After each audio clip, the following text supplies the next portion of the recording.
জীবন বেড়া ভিক্ষা করছে মানুষের দরজা। 2 মুঠ 4 মুঠ করে চাউল পায়, বউ লিয়ে যা দেয়, বউ রাগ করে কয় এটা একটা ভিক্ষা হলো। স্বামী কয় কেরে কি করব, এর বেশি তো মানুষ দেয় না। বউ কয় বাদশাহ সাজানের কাছে যাওয়ার পারবেন, বাদশাহ সাজানের কাছে যাওয়ার পারবেন। এলা সাধারণ মানুষের কাছে ভিক্ষা চাই কি করবেন? বাদশাহ সাজানের কাছে যান, এমন দেওয়া দিবে 2-4 বছরের ভিক্ষা করা লাগবে না। বইয়ের কথা শোনা ফকির বাদশাহ সাজানের রাজ দরবারে গেছে।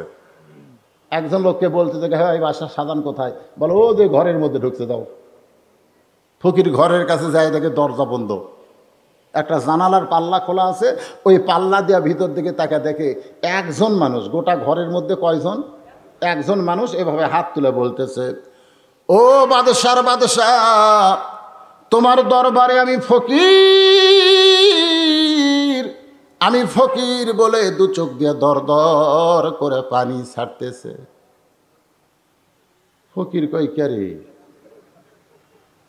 আসলাম বাদশার কাছে, আসা দিকে বাদশাহ নিজেই ফকির হয়ে কাঁদতেছে।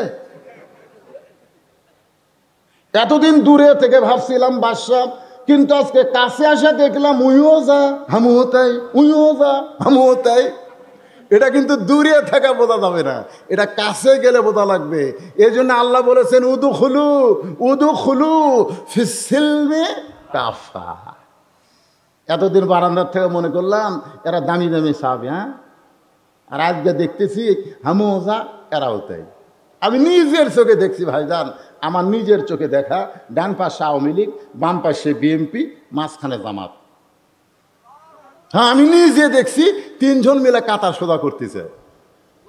ডান পাশে কে? বিএনপি, বাম পাশে বিএনপি, ডান পাশে আওয়ামী লীগ, আর মাঝখানে জামাত। আওয়ামী লীগ বলতেছে ভাই সামনে যা, সামনে যা। বিএনপি বলতেছে ভাই সামনে যা, সামনে যা। মানে জামাতক বলতেছে ইমামতি কর।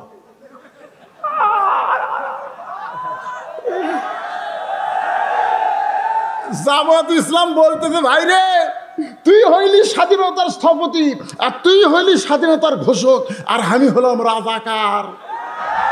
তোরা 2 জন আমার পাশে একতেদা করলে নামাজ হবি। আওয়ামী লীগ বলতেছে বাইরে যা হয় হয়ে যাক, ভিতরে আমরা 3 ভাই, এই ভিতরে কোনো তফাৎ নাই। সুবহানাল্লাহ। যাদেরকে তোমরা রাজাকার বলো, আজকে বাংলাদেশের সব মসজিদ তারা দখল করে নিয়েছে। তোরে কোন কথা একতেদা কর, নামাজ পড়, পেঁচাল পারিস না, পেঁচাল পারিস না।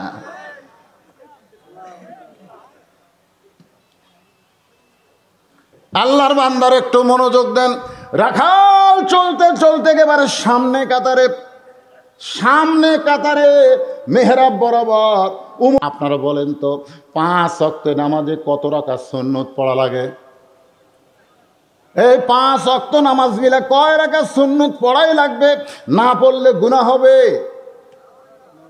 জোরে বলেন কয় রাকাত? আরো জোরে। 12 রাকাত। মানে জোহরের হলো 6 রাকাত, জোহরের আগে 4, পরে 2, তারপরে মাগরিবের পরে 2 রাকাত, এশার পরে 2 রাকাত, আর ফজরের আগে 2 রাকাত। এই 12 রাকাত হলো সুন্নতে মুআক্কাদা। রাসূল বলেছেন এই 12 রাকাত সুন্নতের মধ্যে ফজরের 2 রাকাত সুন্নত এত দামি, আসমান জমিন বিক্রি করে দিলেও তার সমান হবে না। তো রাখাল ফজরের 2 রাকাত সুন্নত নামাজ পড়ে চুপটি করে বসে আছে। ইতিমধ্যে একজন সাহাবী, ভাইজান মনোযোগ অন্যদিকে দিয়েন না, ইতিমধ্যে একজন সাহাবী মসজিদের মধ্যে ঢুকে দেখে জায়গা দখল। মসজিদের মধ্যে ঢুকে দেখে কি জায়গা দখল। অন্য বহু জায়গা ফাঁকা আছে, কিন্তু ওই সাহাবী ঢুকে দেখতেছে আমার জায়গা দখল করছে। কে রে? মসজিদের মধ্যে তো কোনো মুসল্লির নির্দিষ্ট জায়গা নেই। হ্যাঁ আছে, আল্লাহ রাসূল বলেছেন। এই শোনেন, এটা রাসূল করে দিয়েছেন। আমি যখন ইমামতি করব, আমি বরাবর পিছনে যেই সাহাবী নামাজ পড়বে তার নাম হলো আবু বকর। আবু বকর যখন ইমামতি করবে, আবু বকর বরাবর যেই সাহাবী নামাজ পড়বে তার নাম হলো উমর। উমর যখন ইমামতি করবে, উমর বরাবর পিছনে যেই সাহাবী নামাজ পড়বে তার নাম হলো ওসমান। ওসমান যখন ইমামতি করবে, ওসমান বরাবর যেই সাহাবী নামাজ পড়বে তার নাম হলো হযরত আলী। আলী যখন ইমামতি করবে, আলী বরাবর পিছনে। রাসূল আর বলেন না। সাহাবীরা বললেন, এ রাসূলুল্লাহ, আলী যখন ইমামতি করবে, আলী বরাবর পিছনে কে নামাজ পড়বে? রাসূল বললেন, মা ইয়ান্তিকু আনিল হাওয়া ইন হুয়া ইল্লা ওয়াহয়ুহা। আমি রাসূল ততক্ষণ পর্যন্ত বলতে পারি না যতক্ষণ পর্যন্ত আল্লাহ না বলায়। এ আলী পর্যন্ত বলার হুকুম পাইছি, এই পর্যন্তই হলো খোলাফায়ে রাশেদা। তাহলে হযরত উমর যখন ইমামতি করবে, উমর বরাবর পিছনে কে দাঁড়াবে? জোরে কর, নাম কর, জোরে কর।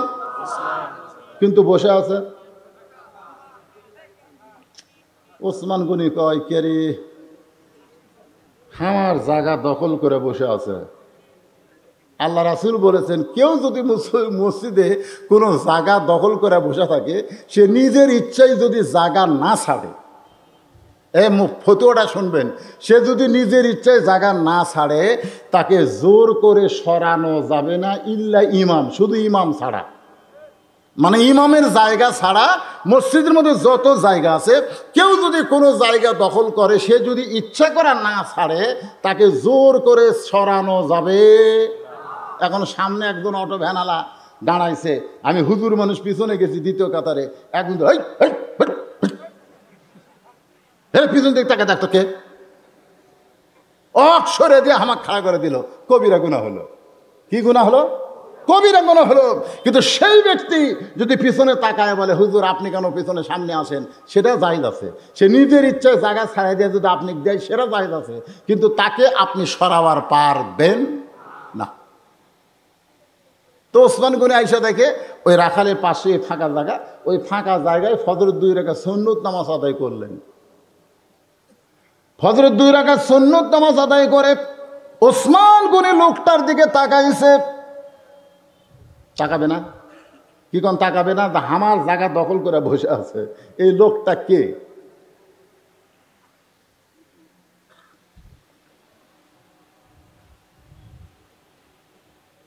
কি লিখছেন বাবা?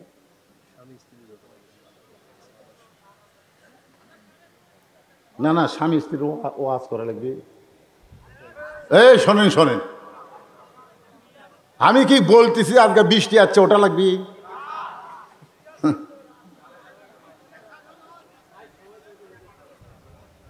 একজন স্ত্রী তার স্বামীর কাছে কেমন হওয়া দরকার এবং একজন স্বামী তার স্ত্রীর কাছে কেমন হওয়া দরকার, এ ব্যাপারে কিছু কথা বললেন, মারাত্মক কথা। আমাদের বউগুলা যদি ভালো হয়, আমাদের লাভ না লস?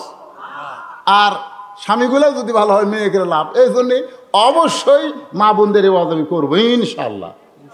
হ্যাঁ, তবে আপনারা যেটা বলতেছি, এরা কি বিরক্ত হচ্ছেন? দেখেন, মারাত্মক কথা। ওসমান গনি এটা চলবে রে, তার ফাঁকে আবার এটাও কয়া লাগবে, তাই চলবে না। আপনারা হায় হায় রে, এরা কি রে, এই গরমের মধ্যে এই ভাই বসে আছে, তাও লড়ে না, চড়ে না, ওঠে না। হ্যাঁ, মনোযোগ দিয়ে শোনেন। এখন ওসমান গনি তাকাইছে, ধরে কান কি করছে? আপনারা বলেন তো, একটা শিক্ষিত মানুষের এই যে ভাইয়ের দিকে যদি আমি তাকাই, ওই ভাই কিন্তু খুশি হবে। ওই ভাই যদি আমার দিকে তাকায়, আমিও খুশি হব। কি জন্য আমাকে আলেম মনে করে তাকাইছে? ভাইকে আমি আলেম মনে করে তাকাইছি। কিন্তু আমি যদি কোনো ভ্যানালার দিকে তাকাই, ওই কিন্তু খেপে দেবে। কি আমার দিকে তাকালেন কে? আসলে মূর্খ মানুষের দিকে তাকালে মূর্খ লোকেরা রাগ করে। আর আপনারা সারা রাত যদি আমার দিকে তাকায় থাকেন, আমি রাগ করব না। এখন রাখাল তার দিকে তাকাছে ওসমান গনি।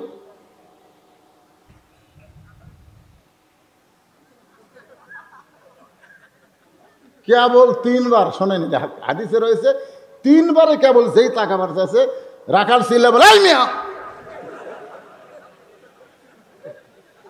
এমন একটা ধামকি মারছে, এই মিয়া আমার চেহারার মধ্যে কি আছে মিয়া, বারবার তাকাও। ওসমান গনি বসা মানুষ কাঁপতে কাঁপতে দাঁড়ায় গেছে, কারণ আল্লাহ রাসূল বলেছেন আমার যত সাহাবী সবচাইতে লাজুক, সবচাইতে নরম হলো ওসমান গনি। ওসমান গনি বলে ভাইজান আমি শুধু পরপর 3 বার আপনার দিকে তাকাইছি, একজন মুসলমান হিসাবে আরেকজন মুসলমানের চেহারার দিকে তাকানো কি অপরাধ? রাখাল বলতেছে আমি হলাম রাখাল, আমি হলাম রাখাল, আমার মধ্যে এমন দেখার কি আছে? ওসমান গনি মুচকি মুচকি হাসতেছেন। মুচকি মুচকি হাসার কারণ হলো যারা রাখাল হবে তাদের ভাষা কোনোদিন নরম হবে না।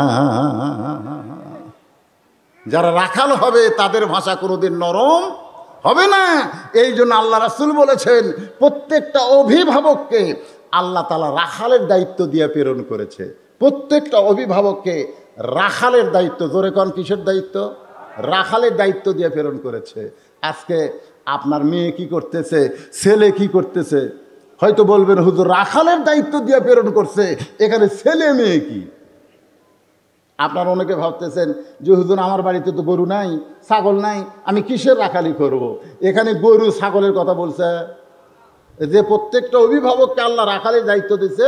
এখানে গরু ছাগল রূপও করতে আপনি ধরেন, আপনার বাড়িতে 45 বছর বয়সের একটা গাভী আছে, আমার বাড়িতে আছে। আমার বাড়ির যে গাভী তার বয়স হলো 45 বছর। মনে করেন আপনার বাড়িতে একটা আইডিয়া আছে, আইডিয়া বোঝেন না, আইডিয়া ষাঁড় গরু আইডিয়া আছে, তার বয়স হলো 22।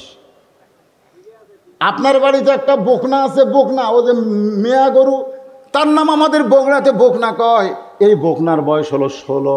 আপনি বলেন তো ওই 22 বছরের আইডিয়া, 45 বছরের গাভী আর 16 বছরের বকনাকে আপনার রাখালি করার দরকার আছে না নাই? এখন আমি বোঝানোর জন্য বলতেছি 45 বছরের গাভী হলো আপনার বউ, 22 বছরের আড়িয়া হলো আপনার ছেলে, আর 16 বছরের বকনা হলো আপনার মেয়ে। আপনি বলেন তো আপনার মেয়ে, আপনার ছেলে, আপনার বউয়ের উপরে আপনার রাখালি করার দরকার আছে না নাই? তাহলে আপনি এশার নামাজ পড়লেন মসজিদে, এশার নামাজ মসজিদে পড়লেন, আর নামাজ শেষ করে মনে মনে চিন্তা করতেছেন আল্লাহ বাড়িতে গিয়ে দেখব আমার বউ হয়তো এশার নামাজ শেষ করে কোরআন পড়তেছে, আল্লাহ রে আমার বউ হয়তো এশার নামাজ আদায় করে কোরআন পড়তেছে। এই নিয়তে আপনি বাড়ির মধ্যে ঢুকলেন, কিন্তু বাড়ির মধ্যে ঢুইকা দেখেন আপনার ঘরের ভিতর থেকে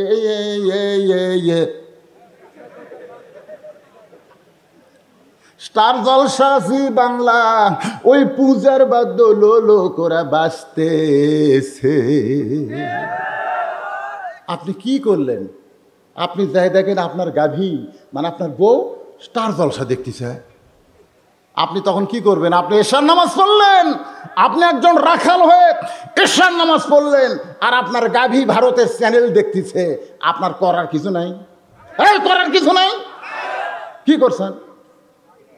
হযরত ওমর কোরআন পড়তে পড়তে, কোরআন তেলাওয়াত করতে করতে যখন পড়লেন ওয়াইজা তুলিয়াত আলাইহিম আয়াতুহু জাদাতুহুম ঈমানান, এ ঈমানদারেরা শোনেন, ঈমান তো ঘুমায় গেছে,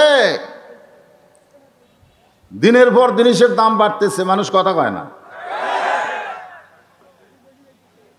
কথা কয় না। আজ থেকে 10-15 বছর আগে কোনো জিনিসের দাম বাড়লে মানুষ রাস্তায় মিছিল করত, রাস্তা অবরোধ করত, জোরে কোন কথা ঠিক কিনা?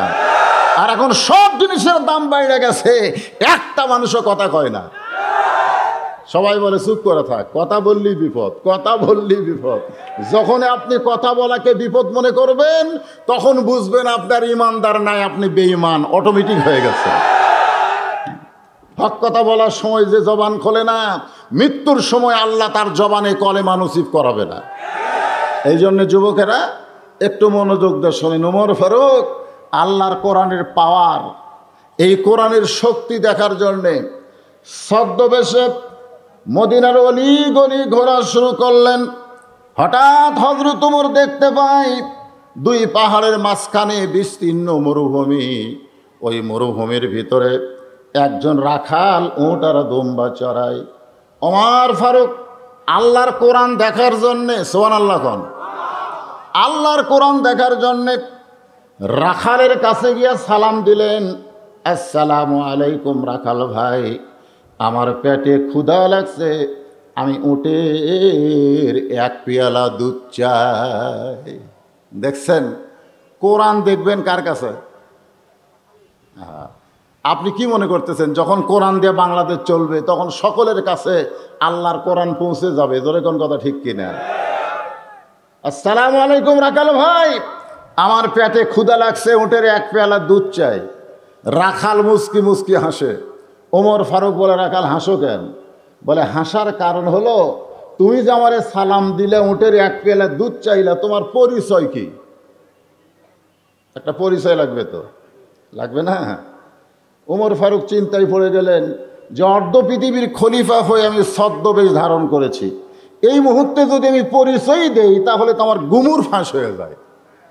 ওমর ফারুক বললেন, রাখাল আমার পরিচয় জানার কি দরকার? রাখাল বলতেছে, তুমি আমাকে সালাম দিলে, আমার কাছে উটের এক পেয়ালা দুধ চাইলে, যতক্ষণ পর্যন্ত তোমার পরিচয় না দিবা ততক্ষণ পর্যন্ত আমি তোমার সালামের উত্তর দিব না। ওমর ফারুক চিন্তায় পড়ে গেলেন, আমার পরিচয় কি? আমার পরিচয় হলো ওমর, আমার পরিচয় হলো অর্ধ পৃথিবীর খলিফা।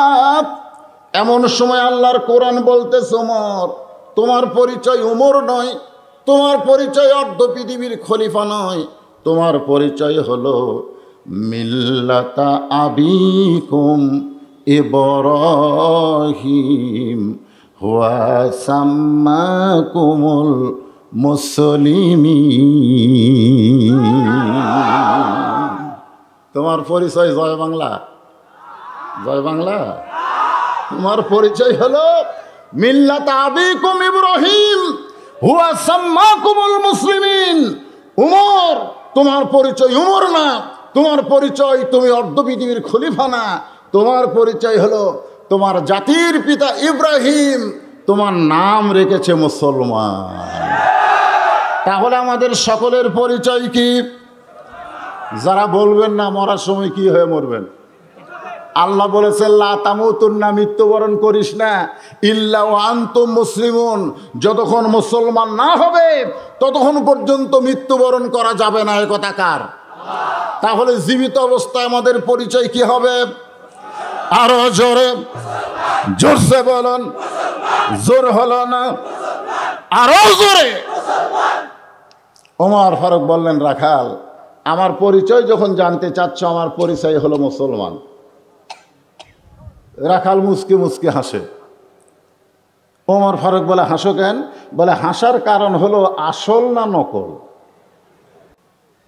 তুমি মাহফিলের সভাপতি হলেই তুমি মুসলমান, তুমি প্রধান বক্তা হলেই তুমি মুসলমান, তুমি মসজিদের সামনে কাতারে নামাজ পড়ো তুমি মুসলমান।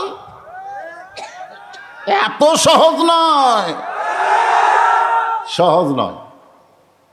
এই জন্যে রাখাল হযরত উমরকে বলতেছে, তুমি যে মুসলমান দাবি করলে, আসল না নকল? ওমর ফারুক চোখের পানি বের করে বলে, রাখাল ভাই মুসলমান তো মুসলমান, এর মধ্যে আবার আসল নকল কি?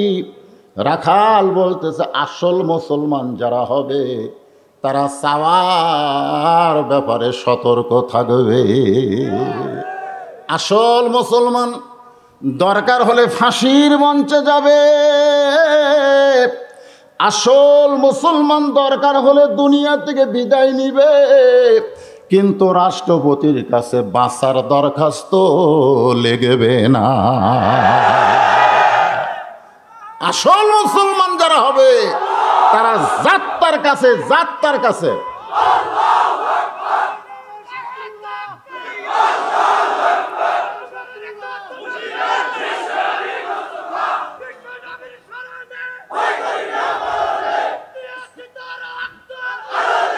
লিল্লাহে তাকবীর। শোনেন, এই আসল মুসলমান যারা হবে তারা চাবে কার কাছে? এখন আমার এলাকার একদল লোক, আমার দয়াল বাবার দরবারেতে কেউ ফিরে না, খালি হাতে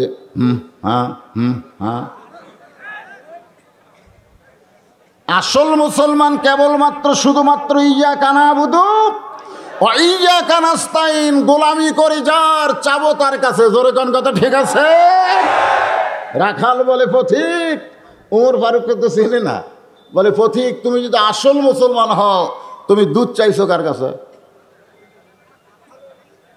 সঙ্গে সঙ্গে হযরত ওমরের চোখ দিয়ে পানি পড়তেছে। আল্লাহ, তোমার কোরআন যখন সমাজের মধ্যে চালু থাকবে তখন উমর ফারুক যদি ভুল করে একটা রাখাল পর্যন্ত ধরতে পারবে।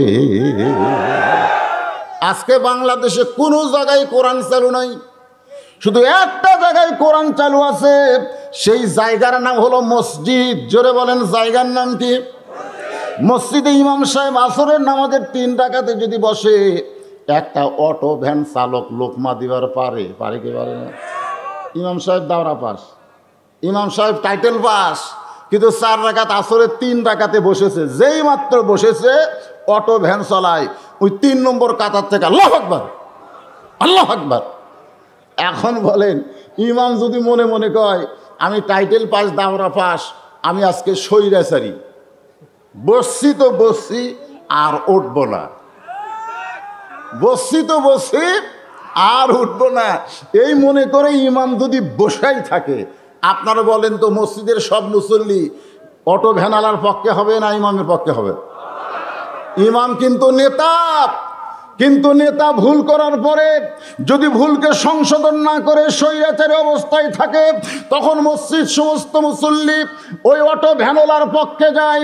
এটাই হলো কোরআনের সমাজ। নেতা ভুল করলে লোকমা খাবে, লোকমা খাওয়ার পরে যদি সংশোধন না হয়, ওই নেতাকে পরিবর্তন করে নতুন একটা ইমাম নিয়োগ দিতে হবে। জোরে গান কথা ঠিক না?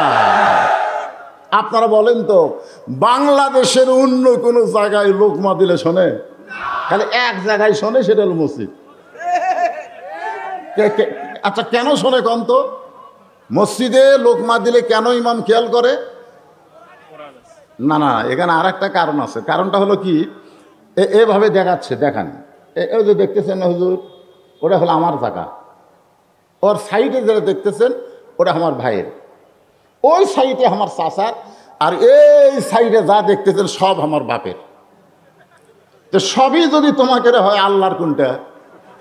তখন বলতে যে হুজুর আল্লাহটা দেখবার গেলে 2 মিনিট হাঁটা লাগবে। 2 মিনিট আল্লাহটা দেখবার গেলে কয় মিনিট হাঁটা লাগবে? যে চলো আল্লাহটা দেখে আসি। এবার হাত ধরে নিয়ে মসজিদের কাছে গিয়ে বলতেছে, দেখেন কথার সাইজ দেখেন, মসজিদের কাছে গিয়ে বলতেছে এখানে আল্লাহর কিছু ছিল না, আমার চাচাই 10 শতক আল্লাহ দান করছে। আমার চাচা আল্লাহকে 10 শতক দান করছে, আর আমরা টাকা পয়সা দিয়ে আল্লাহ মসজিদ বানিয়ে দিছি। তখন ফেরেশতা কয়, আল্লাহ এটা কোন দেশ? এটা কোন দেশ যে দেশে তোমার কিছু নাই, ওর চাচা দান করলে তুমি পাও, আর ওরা টাকা দিয়ে তোমার ঘর বানায় দেয়, ওই দেশের নাম কি? আল্লাহ বলে ওইটা হলো ফেরাউনি বাংলাদেশ। ওইটা হলো ফেরাউনি বাংলাদেশ। শুধু মসজিদের মধ্যে আল্লাহকে ওরা রাখছে, আর মসজিদের মধ্যে শয়তানকে রাজত্ব করতেছে। জোরে কোন কথা ঠিক কিনা ভাইজান? শুধু মসজিদের মধ্যে নেতাকে লোকমা দিবার পারেন, কিন্তু মসজিদের বাইরে সমাজের চেয়ারম্যান, সমাজের এমপি, উপজেলা চেয়ারম্যান যখন কোনো ভুল করে তখন জনগণ লোকমা দেয় না। মসজিদের ইমামকে যেমন লোকমা দিয়ে সাইজ করছেন, বাহিরের নেতাকে যদি সাইজ করতে চান তাহলে মানব রচিত আইন দিয়ে হবে না, কেবলমাত্র আল্লাহর কোরআন লাগবে। জোরে কোন কথা ঠিক কিনা?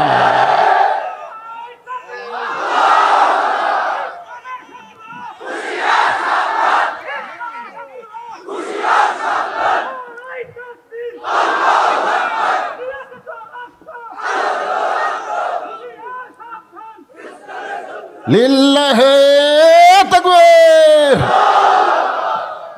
ওমর ফারুক জোরহাত করে বলতেছে, রাখাল ভাই আসলেই চাওয়ার ব্যাপারে আমার ভুল হয়ে গেছে। চাওয়ার ব্যাপারে কি হয়েছে? এই কথার দিকে খেয়াল করেন। অর্ধ পৃথিবীর খলিফা ভুল স্বীকার করছে কার কাছে? আসলেই চাওয়ার ব্যাপারে আমার ভুল হয়ে গেছে। চাওয়া লাগবে কার কাছে? আর আমি তোমার কাছে দুধ চাইছি, আসলে আমার ভুল হয়ে গেছে। রাখাল মুসকে মুসকে হাসে আর বলে, ভুল যদি স্বীকার করো তাহলে তওবা করো।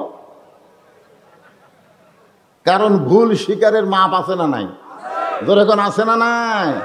ভুল করছি ভাই, জোর করা 5 বছরের জায়গায় 10 বছর দখল করে বসে আছি। আমি ভুল করছি ভাই, এবার জনগণের কাছে ভুল স্বীকার করে নতুন করে আবার গণতন্ত্রের নির্বাচন চাই। জোরে কোন কথা ঠিক কিনা? ভুল করছি ভাই, ভুল ভুল কি কোন ভুল আছে না নাই? তো এখন ওমর ফারুক বলতেছে যে আমি ভুল করছি ভাই। রাখাল বলতেছে ভুলটা যখন স্বীকার করছো তাহলে তওবা করো। ওমর ফারুক বলে আমি তওবা করতেছি। রাখাল বলে তুমি মূর্খ মানুষ, তুমি তওবা কেমনে করবা? ওমর ফারুকের চোখ দিয়ে পানি পড়তেছে, কারণ আল্লাহ রাসূল বলেছেন আমার পরে কেউ যদি নবী হতো লাউকানা ওমর, ওমরকে আল্লাহ নবী বানায় দিত। সেই ওমরকে রাখাল বলতেছে তুমি মূর্খ মানুষ, তুমি তওবা কেমনে করবা? উমর কয় রাখাল আমার মধ্যে মূর্খামির কি দেখলা? রাখাল বলতেছে যে চাওয়ার ব্যাপারে সতর্ক হয় না সে হলো সবচাইতে বড় মূর্খ। ওমর ফারুক বলে রাখাল তাহলে তুমি আমাকে তওবা পড়ায় দাও। এবার রাখাল হযরত উমরকে তওবা পড়াচ্ছে, আর ওমর ফারুকের চোখ দিয়ে পানি পড়তেছে। আল্লাহ, তোমার কোরআন যখন সমাজের মধ্যে চালু হয়ে যাবে তখন ওমর ভুল করলে একটা রাখাল পর্যন্ত তওবা পড়াবে। আস্তাগফিরুল্লাহ পড়েন, আস্তাগফিরুল্লাহ রব্বি মিন কুল্লি জামবি ওয়া তুবু ইলাইহি লা হাওলা ওয়ালা কুওয়াতা ইল্লা বিল্লাহিল আলিয়্যিল আযীম। ওমর ফারুক তওবা করার পরে বলতেছে, ও রাখাল ভাই, আল্লাহর ওয়াস্তে উটের 1 পেয়ালা দুধ দাও, যেই দুধটা পান করে আমি ক্ষুধা তৃষ্ণা নিবারণ করতে চাই। আগে শুধু বলেছিল রাখাল ভাই, এখন বলতেছে আল্লাহর ওয়াস্তে। রাখাল মুচকে মুচকে হাসে। ওমর ফারুক বলে আবার হাসো কেন? বলে হাসার কারণ হলো তওবা করার পরে তুমি আবার মুনাফিকি করলে। যেই কইছে মুনাফিক, ওমর ফারুকের চেহারা রক্তের মতো লাল হয়ে গেছে। আপনারা জানেন কাফের আর মুনাফিক এই দুটার মধ্যে কিন্তু কাফের ভালো। এই দুটার মধ্যে কে ভালো? কাফের ভালো। কাফের জাহান্নামের উপরে থাকবে আর মুনাফিক থাকবে জাহান্নামের তলে। কাফের পেশাব পায়খানা করবে জাহান্নামের উপর থেকে, আর তলে থেকে মুনাফিক হলেই খাবে। তো সাহাবীরা বললেন, এ রাসূলুল্লাহ, এই মুনাফিক কে? আল্লাহ রাসূল বললেন, কাফেরের মধ্যে, ইহুদির মধ্যে, খ্রিস্টান মধ্যে, হিন্দুদের মধ্যে কোনো মুনাফিক নাই। মুনাফিকের আবাদ হবে মুসলমানের ভিতরে। বর্তমানে গোটা পৃথিবীর ভিতরে যত মুসলিম কান্ট্রি আছে সবচাইতে মুনাফিকের দেশ হলো বাংলাদেশ। জোরে কথা বলতে, সবচাইতে বেশি মুনাফিক আমাদের বাংলাদেশ হতেছে। এই যে হো হো করতেছেন, মিছিল করতেছেন, এখনই যদি 2টা পুলিশ আসে কেজের দিকে, একটাও থাকবি না। আমি দেখছি তো ভাই, কেজের উপরে আমাকে গ্রেফতার করছে, কেজের উপরে হাজার হাজার লোক ফেটে ফেলে তো মরে, একটাও নাই। পরে পুলিশ করছে, হুজুর দেখলেন ওরা গেল কোথায়? আমি বললাম ঠিকই তো তাই। তো পুলিশ কয়, হুজুর আমরা আমাকে ধরবার আসিনি, আপনাকে রিসিপশন দিয়ে গাড়ি তুলবার আইছি। জনগণ বুঝবার পারলো না। পরের দিন খবর হলো বদরুল রশিদ ধরা খেলো। দেখছেন ওমর ফারুককে রাখাল কি বলতেছেন, একটু মনোযোগ দিয়ে শোনেন। তওবা করার পরে তুমি আবার মুনাফিকি করলে। ওমর ফারুক বলে, রাখাল আমার মধ্যে মুনাফিকির কি দেখলে? রাখাল বলতেছে, লিমা তাকুলু মালা তাফআলু। আল্লাহু আকবার কর না কেন? ও রাখাল বলতেছে দেখে পছন্দ হচ্ছে না? রাখাল কি বাপের কথা কয় না আল্লাহর কোরআনের কথা কয়? লিমা তাকুলু মালা তাফাইলুন। পথিক, তোমার এই মুখের সাথে, ওমর ফারুককে রাখাল বলতেছে, তোমার মুখের সাথে অন্তরের মিল নাই। ওমর ফারুক বলে, মুখের সাথে অন্তর মিল নাই কেমনে বুঝলা? বলে তুমি সত্যি করে বলো তো, আমি কি উটের মালিক? সত্যি করে বলো। ওমর ফারুককে রাখাল বলতেছে, আমি কি উটের মালিক? আমি যদি উটের মালিক হই তাহলে তুমি আমাকে রাখাল বললা কেন? আর যখনই আমাকে রাখাল বলছো তখন তোমার মন বলতেছে আমি উটের মালিক না। মালিক বাদ দিয়ে রাখালের কাছে কেউ যদি আল্লাহর আসতেও চায়, মনে করেন আমি কি, আমি হলাম একটা রাখাল, মালিককে আরো জোরে এখন এখন হাতের মধ্যে 200 টাকা দিয়ে কয় হুজুর দোয়া করেন। আমি বললাম কি দোয়া বাবা? বলে আমার বইয়ের পেটে বাচ্চা আইছে, আল্লাহ যেন পুত্র দেয়। আমি পকেট থেকে টাকা বার করে অফ দিয়ে দিলাম। কয় হুজুর আমি তো টাকা চাইনি, দোয়া।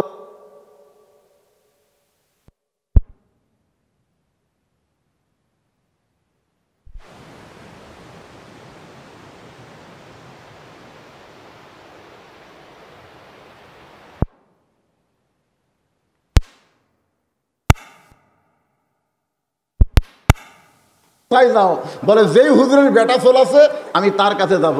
আমি কইলাম কোন হুজুরের কাছে না, কোন বাবার কাছে না, কোন মাজারে না, পাইতে যদি চাও কেবলমাত্র মালিক আল্লাহর কাছে চাও। জোরে কোন কথা ঠিক?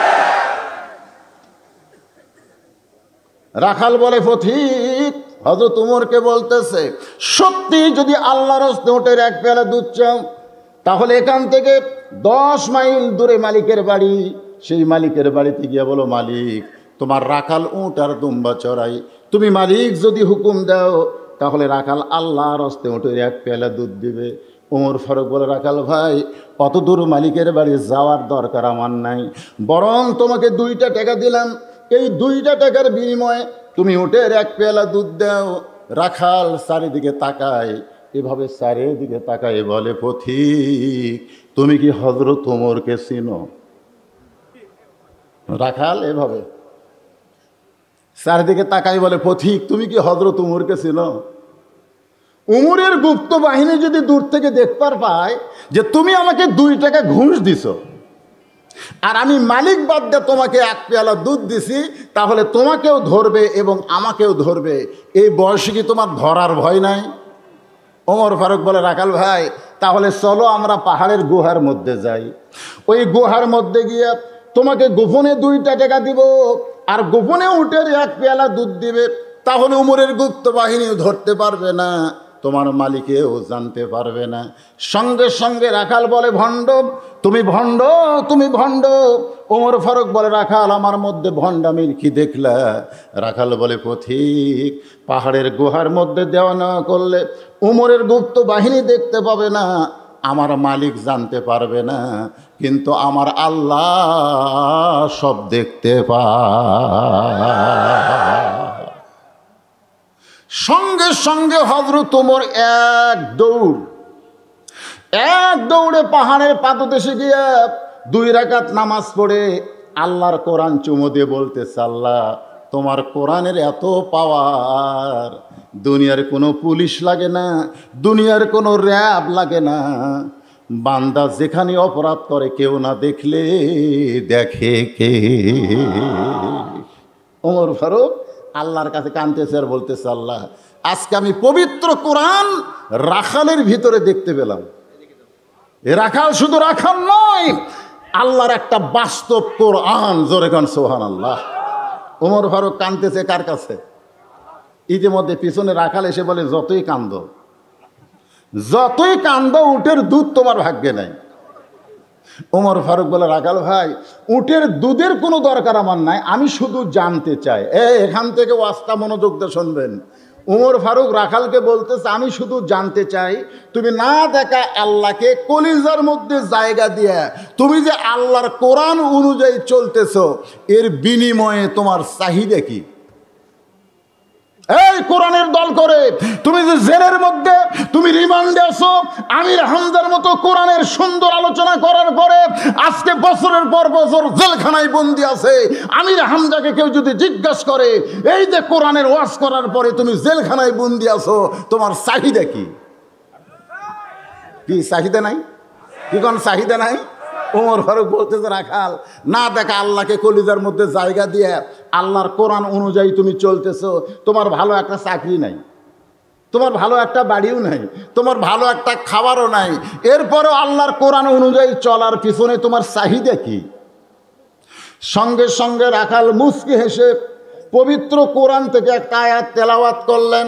যারা পারেন তারা আমার সঙ্গে পড়েন, রব্বানা পড়েন, রব্বানা আতিনা ফিদ দুনিয়া হাসানাতাও ওয়া ফিল আখিরাতি হাসানা ওয়া কিনা আযাবান নার।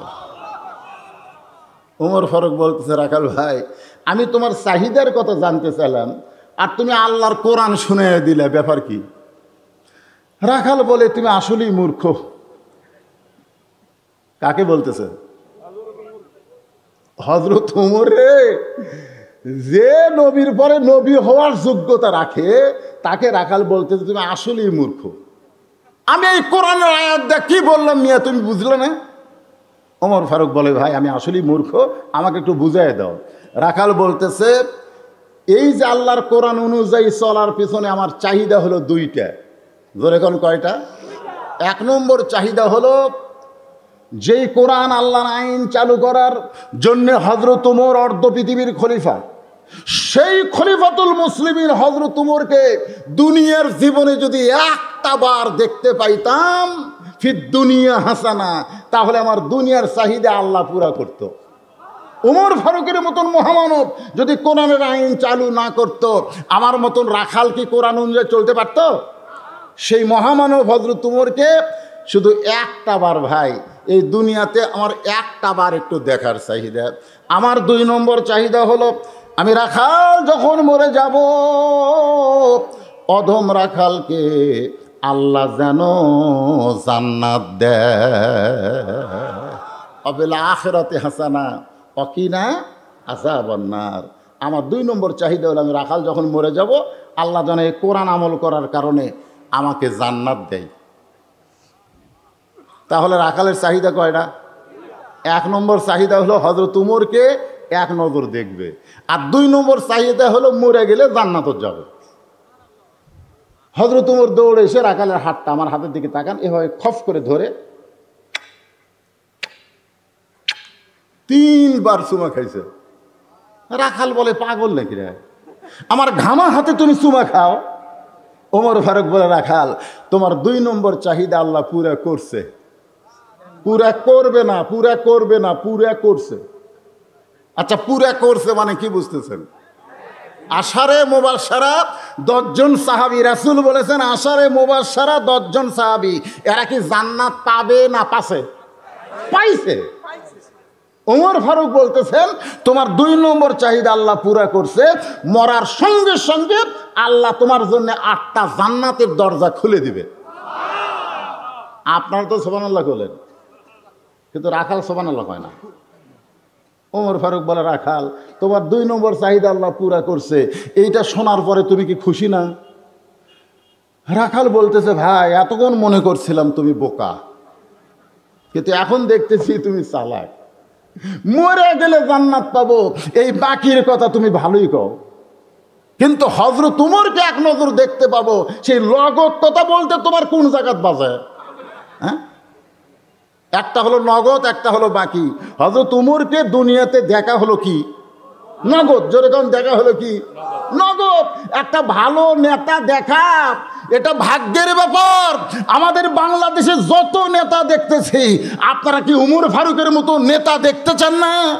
জোরে কোন দেখতে চান না? যেগুলো নেতা আমরা দেখতেছি, এরা নেতা নেতা একটা নেতা কন্ত যে মাগরিবের নামাজ পড়াও, এরা আসর আর জোহর পড়াবার পারবে, কারণ জোরে কেরাত নাই তো।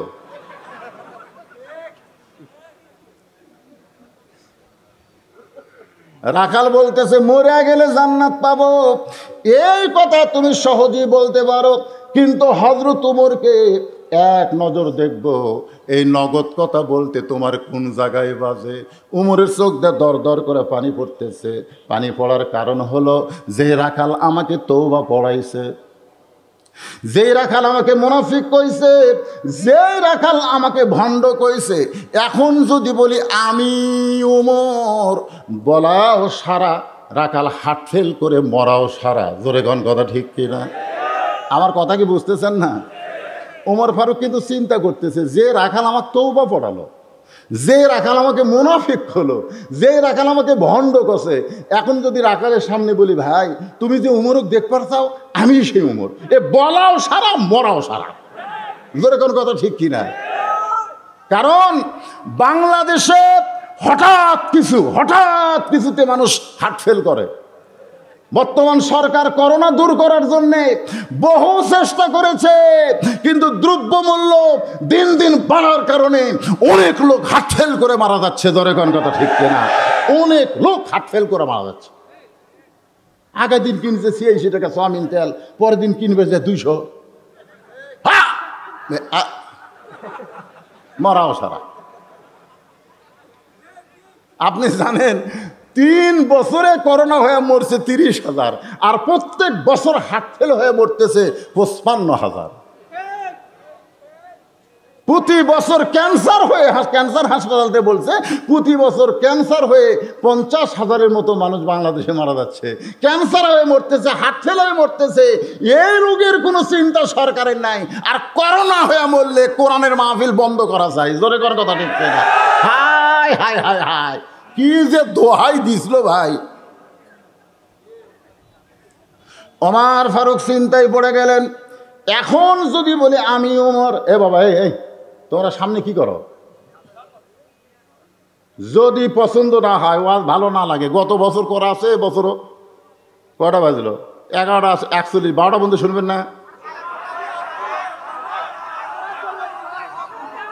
না শোনেন, আমার কথা হলো আমি বর্তমান বিশ্বের প্রেক্ষাপট নিয়ে আল্লাহর কোরআন সামনে নিয়ে তাফসির করতেছি। যদি উঠা বসা করেন, হ্যাঁ গত বছরটা সহ করবেন, তো তাহলে ওটা বসা করেন কেন? এই সামনে থেকে কি করে, কি করে না?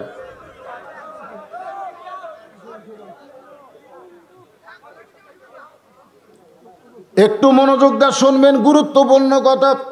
ওমর ফারুক চিন্তায় পড়ে গেলেন যে আমি যে ওমর, এইটা রাখালকে কেমনে বলি, বলা যাবে? এমন সময় আল্লাহর কোরআন সব সমস্যার সমাধান। আমরা কোরআনের সাথে নাই বলে আমরা সমাধান পাচ্ছি না। তেলের দাম কমানোর সমাধান কোরআনে নাই, এই গোস্তর দাম কমানোর সমাধান কোরআনে নাই। সেই জন্য আমি যে বলবো সব সমস্যার সমাধান দিতে পারে বাংলাদেশ সরকার না, দিতে পারে আল্লাহর কোরআন। জোরে কোন কথা ঠিক কিনা? বাংলাদেশের সরকার সমস্যার সমাধান বাড়াবার পারে, কমাবার পারে না, আর কমানোর মালিক হচ্ছে একমাত্র আল্লাহর কোরআন। জোরে কোন ঠিক? এই জন্য টুটি ফাটিয়া স্লোগান দেওয়া লাগবে, সব সমস্যার সমাধান আল কোরআনের আলো। কোরআন হাদিস যেখানে, দুনিয়ার মুসলমান লিল্লাহে তাকবীর। মাশাআল্লাহ। দেখেন বাবা, এ তো মর্দে মুজাহিদ রে, সুবহানাল্লাহ। শোনেন, তাহলে হযরত উমর যে উমর এখন রাখালের কাছে কি পরিচয় দিবে, তার তার তার দায়িত্ব কোরআন নাই? আল্লাহর কোরআন বললেন, শোনেন মনোযোগ দিয়ে শোনেন, উদউ ইলা সাবিলি রাব্বিকা বিল হিকমাহ। আপনাকে চেয়ারম্যান সাহেব কি বলে গেল? কি বলে গেল? যদি উচ্ছৃঙ্খল কিছু হয় আগামী বছর থেকে আর মাহফিল করবার দিবি না। চেয়ারম্যান সাহেব আগামী বছর থেকে মাহফিল করবার দিবি না, এর আগেই হয়তো আজরাইল আসবার পারে। জোরে কোন কথা ঠিক কিনা? কথা কোন ঠিক কিনা? হ্যাঁ বউ, শোনেন, আমার বউ আমাকে কইছে আপনি তো নীলফামারী যাচ্ছেন, রাত কয়টার সময় বাড়িতে আসবেন? আমি বইয়ের কপালে চুমাতে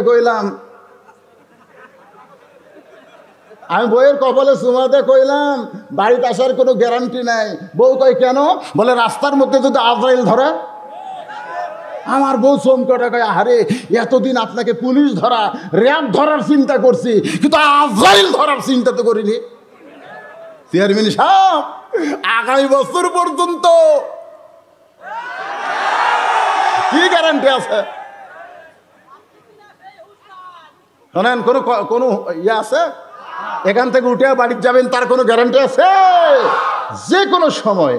এজন্য আব্দুল আলিম কইছে, এক পলকের নাই ভরসা, পড়েন, এক পলকের নাই ভরসা, মিশে সকল আশা, কখন বুঝি দারুণ ঝড়ে ভাঙবে তোমার বাসা।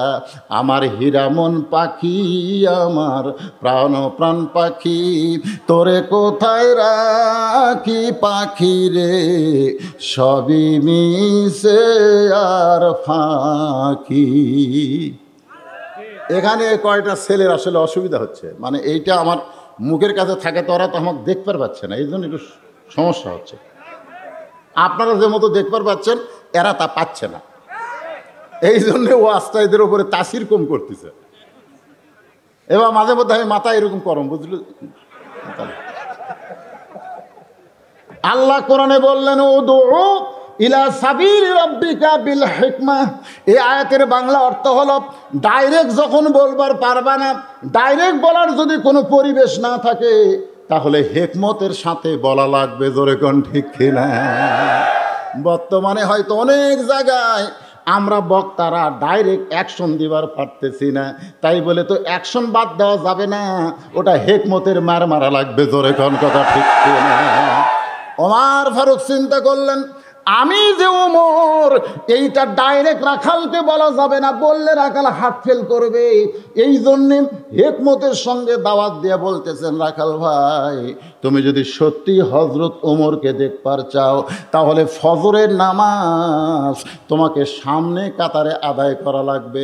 ফজরের নামাজ যদি সামনে কাতারে পড়তে পারো, তাহলে মেহরাবের দিকে তাকায় দেখবা, যেই মানুষটা ইমামতি করতেছে ওই মানুষটি হলেন হযরত ওমর।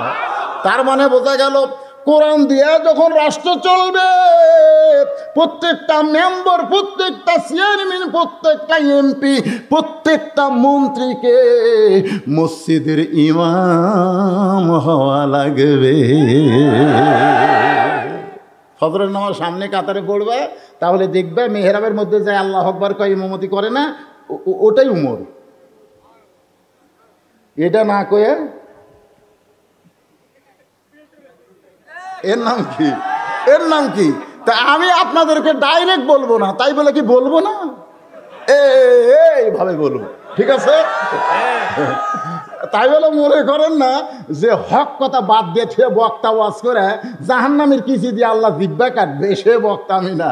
ওয়াতাওয়া সাওবিল হক, হকের কথা বলতেই হবে। জোরে কোন ঠিক? ওমর ফারুক বললেন, রাখাল, সত্যি যদি হযরত ওমরকে দেখবার চাও, তাহলে ফজরের নামাজ তোমাকে সামনে কাতারে আদায় করা লাগবে। রাখাল ছোট বাচ্চার মতন কান্দে।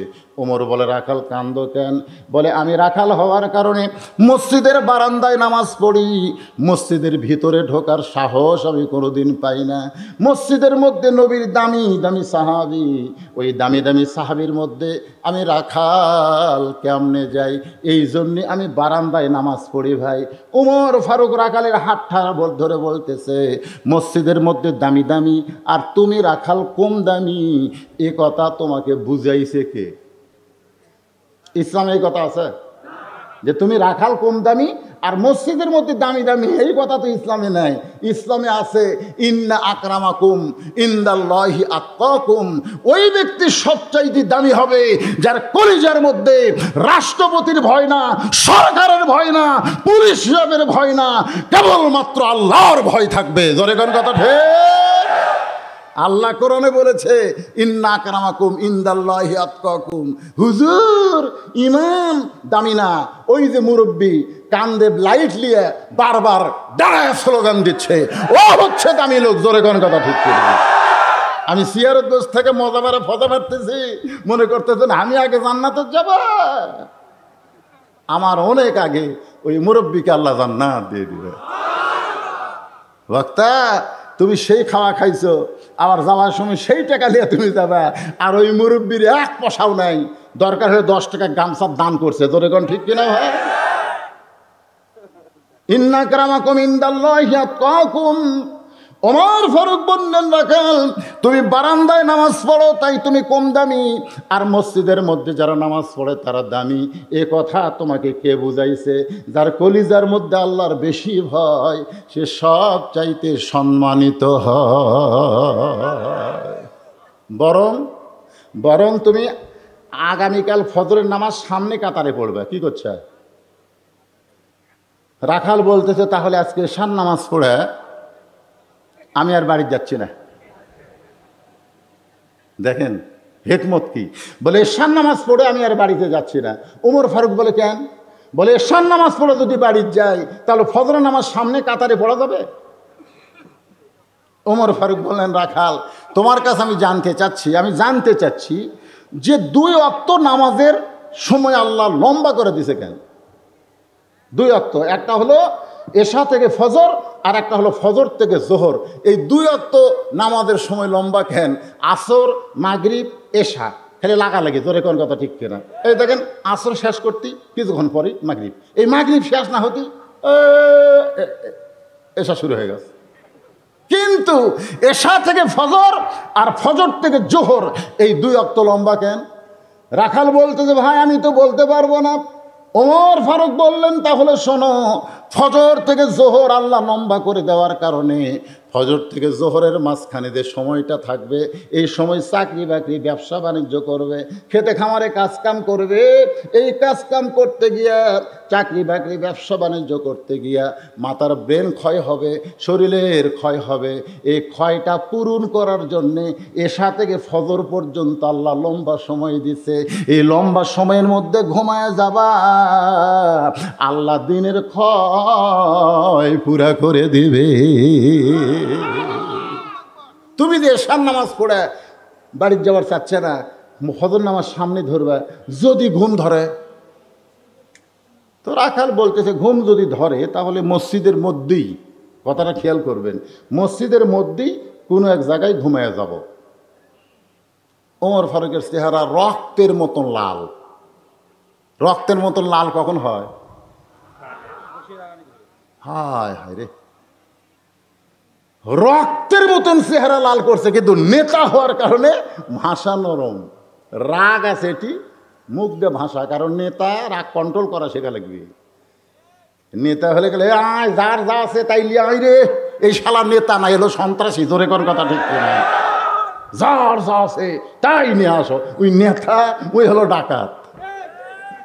হযরত ওমরের রক্ত কপালে এসে গেছে, লাল হয়ে গেছে, কিন্তু মুখটা ভাষা নরম করে বলে, রাখাল ভাই মসজিদের মধ্যে ঘুমানোর দলিল চাই। তুমি যে মসজিদের মধ্যে ঘুম পাবা সেই ঘুমের দলিল কি? আল্লাহ কোরআনে বলেছেন, ফাইজা কুদিয়াতিস সালাতু ফান্তাশিরু ফিল আরদ। নামাজ হয়ে গেলে মসজিদ থেকে বের হওয়া লাগবে। জোহরের নামাজ পড়ে সবাই বের হয়ে গেছে, কিন্তু ওরা 4 জন, 4 ফ্যান, 4 জন, কয় ফ্যান? সবাই কিন্তু নামাজ পড়ে চলে গেছে, ওরা 4 ফ্যান দিয়ে 4 জন গল্প করতেছে। তো ফেরেশতাকে আল্লাহ, সবাই নামাজ পড়ে বাড়িতে গেল, এই 4 জন যে 4টা ফ্যান দিয়ে গল্প করতেছে এর কি রেজাল্ট কি? আল্লাহ বলতেছে যে রেজাল্ট হলো, এরা নামাজ বাদ দেওয়া অযথা গল্প করার সময় মাথার উপর যে ফ্যান ঘুরিছে এই ফ্যানের বিল এই 4টা শয়তান আলাদাভাবে না দিলে এরা জান্নাতে যাবার পারবে না। কারণ মসজিদ ওর বাপের ঘর না যে ইচ্ছা মতো ফ্যান ঘুরাবি। তোরে কোন কথা ঠিক কিনা? কথা কোন ঠিক?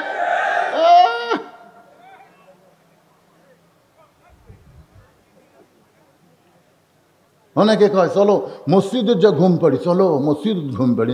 মসজিদ ঘুম পাড়ার জায়গা? ওমর ফারুক বললেন, আজানের গুরুত্ব দিও। যেই মাত্র ফজরের আজান দিবে, আমার আগে যেই বক্তা ওয়াজ করলো ফজরের নিয়ে আপনাদের সামনে ওয়াজ করেছে, জোরে কোন ঠিক কিনা? 5 ওয়াক্ত নামাজের মধ্যে ফজরের গুরুত্ব কম না বেশি? আসসালাতু খায়রুম মিনান নাওম শোনার সঙ্গে সঙ্গে উঠে তুমি তড়ি ঘড়ি করে মসজিদে গিয়া সামনে কাতারে যদি দাঁড়াবার পারো তাহলে হযরত ওমরকে তুমি দেখতে পাবা। এতদিন রাখাল নামাজ পড়েছে বারান্দায়, কিন্তু আজকে নামাজ পড়বে সামনে কাতারে, কেবলমাত্র হযরত ওমরকে এক নজর দেখার জন্যে। মনে আছে না? ভুলে গেছেন? প্রতিদিন রাখাল এই লাইয়ের তেল দিয়ে হাঁটতো। লাইয়ের তেল দিয়ে হাঁটা মানে কি বারান্দা পড়বি দেয়। আপনারা বলেন তো সব মুসল্লি সমান? যারা সামনে কাতারে নামাজ পড়ে তারা আর বারান্দার যারা নামাজ পড়ে তারা কি সমান? এতদিন রাখাল কোথায় নামাজ পড়তো? কিন্তু আজকে সামনে কাতারে নামাজ পড়বে, যেই মাত্র আজান শুনেছে সঙ্গে সঙ্গেই জোরে সোরে মসজিদের দরজায় গিয়ে বলতেছে, ও বারান্দা, এতদিন তোর উপরে নামাজ পড়তাম, কিন্তু আজকে শুধু হজরত ওমরকে দেখার জন্যে ভিতরে ঢুকতেছি, তুই রাগ করিস না, খালি দেখা হলি আগামীকাল থেকে আবার এই কাম হবে। এই মনে করে রাখাল মসজিদের ভিতরে ঢুকতেছে। মসজিদের মধ্যে যখন ঢুকবেন, আপনার আইন মতো ঢুকবেন না আল্লাহর আইন মতো ঢুকবেন? আপনার আইন হলো বাম পাও। রাস্তা দিয়ে যখন চলবেন তখন কোন সাইডে চলবেন? জোরে কোন সাইডে? তার মানে আপনারা যে রাস্তা দিয়ে গাড়ি চালান কোন সাইড দিয়ে? তো তাহলে ডান সাইড কোন কেন? আপনার আইন হলো বাম সাইড, শয়তানের আইন হলো বামপন্থী, আর আমার আল্লাহ হলো ডানপন্থী। যখন মসজিদে ঢুকবেন তখন কোন পায়ে ঢুকবেন? শুধু ডান পায়ে ঢুকলে হবে না, জবান খুলে একটা দোয়া পড়া লাগবে, আল্লাহুম্মা ইফতাহলি আবওয়াব রাহমাতিক। রাখাল ডান পায়ে দোয়াটা পড়ে মসজিদের সামনে কাতারে যাওয়ার চায়। একেবারে দরজার থেকে সামনে কাতারে যখনই রাখাল যাওয়ার চায়, প্রত্যেকটা সাহাবী নড়ে সরে রাখালকে যাওয়ার রাস্তা করে দেয়। যখনই রাখালকে সামনে যাবো ভাই, তখন সাহাবীরা লড়ে যাওয়ার রাস্তা করে দেয়।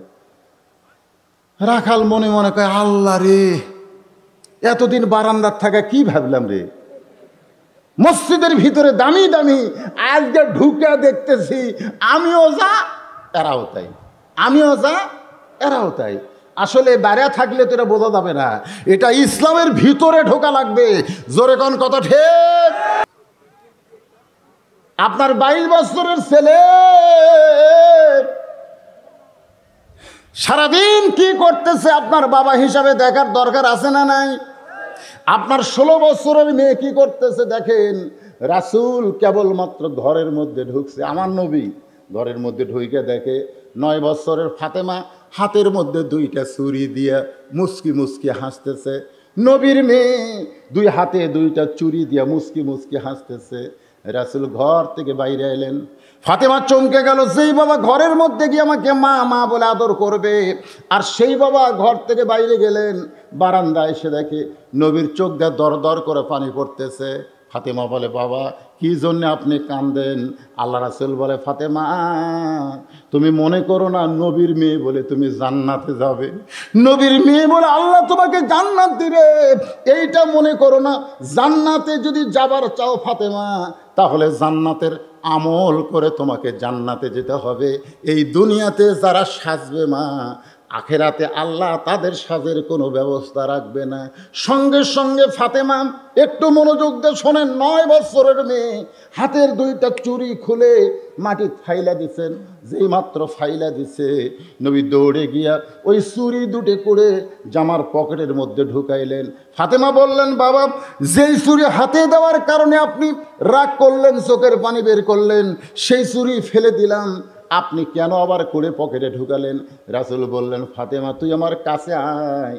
ফাতেমা যে কাছে আইছে, নবী ফাতেমার কপালে একটা চুমা দিয়ে বললেন, মা একদিন তোর নাকে নাক ফুল পরানো হবে, একদিন তোর কানে কানের দুল পরানো হবে, একদিন তোর গলায় মালা পরানো হবে, এই চুড়ি তোর হাতে দেওয়া হবে। ফাতেমা বলে, বাবা সেই দিন কবে?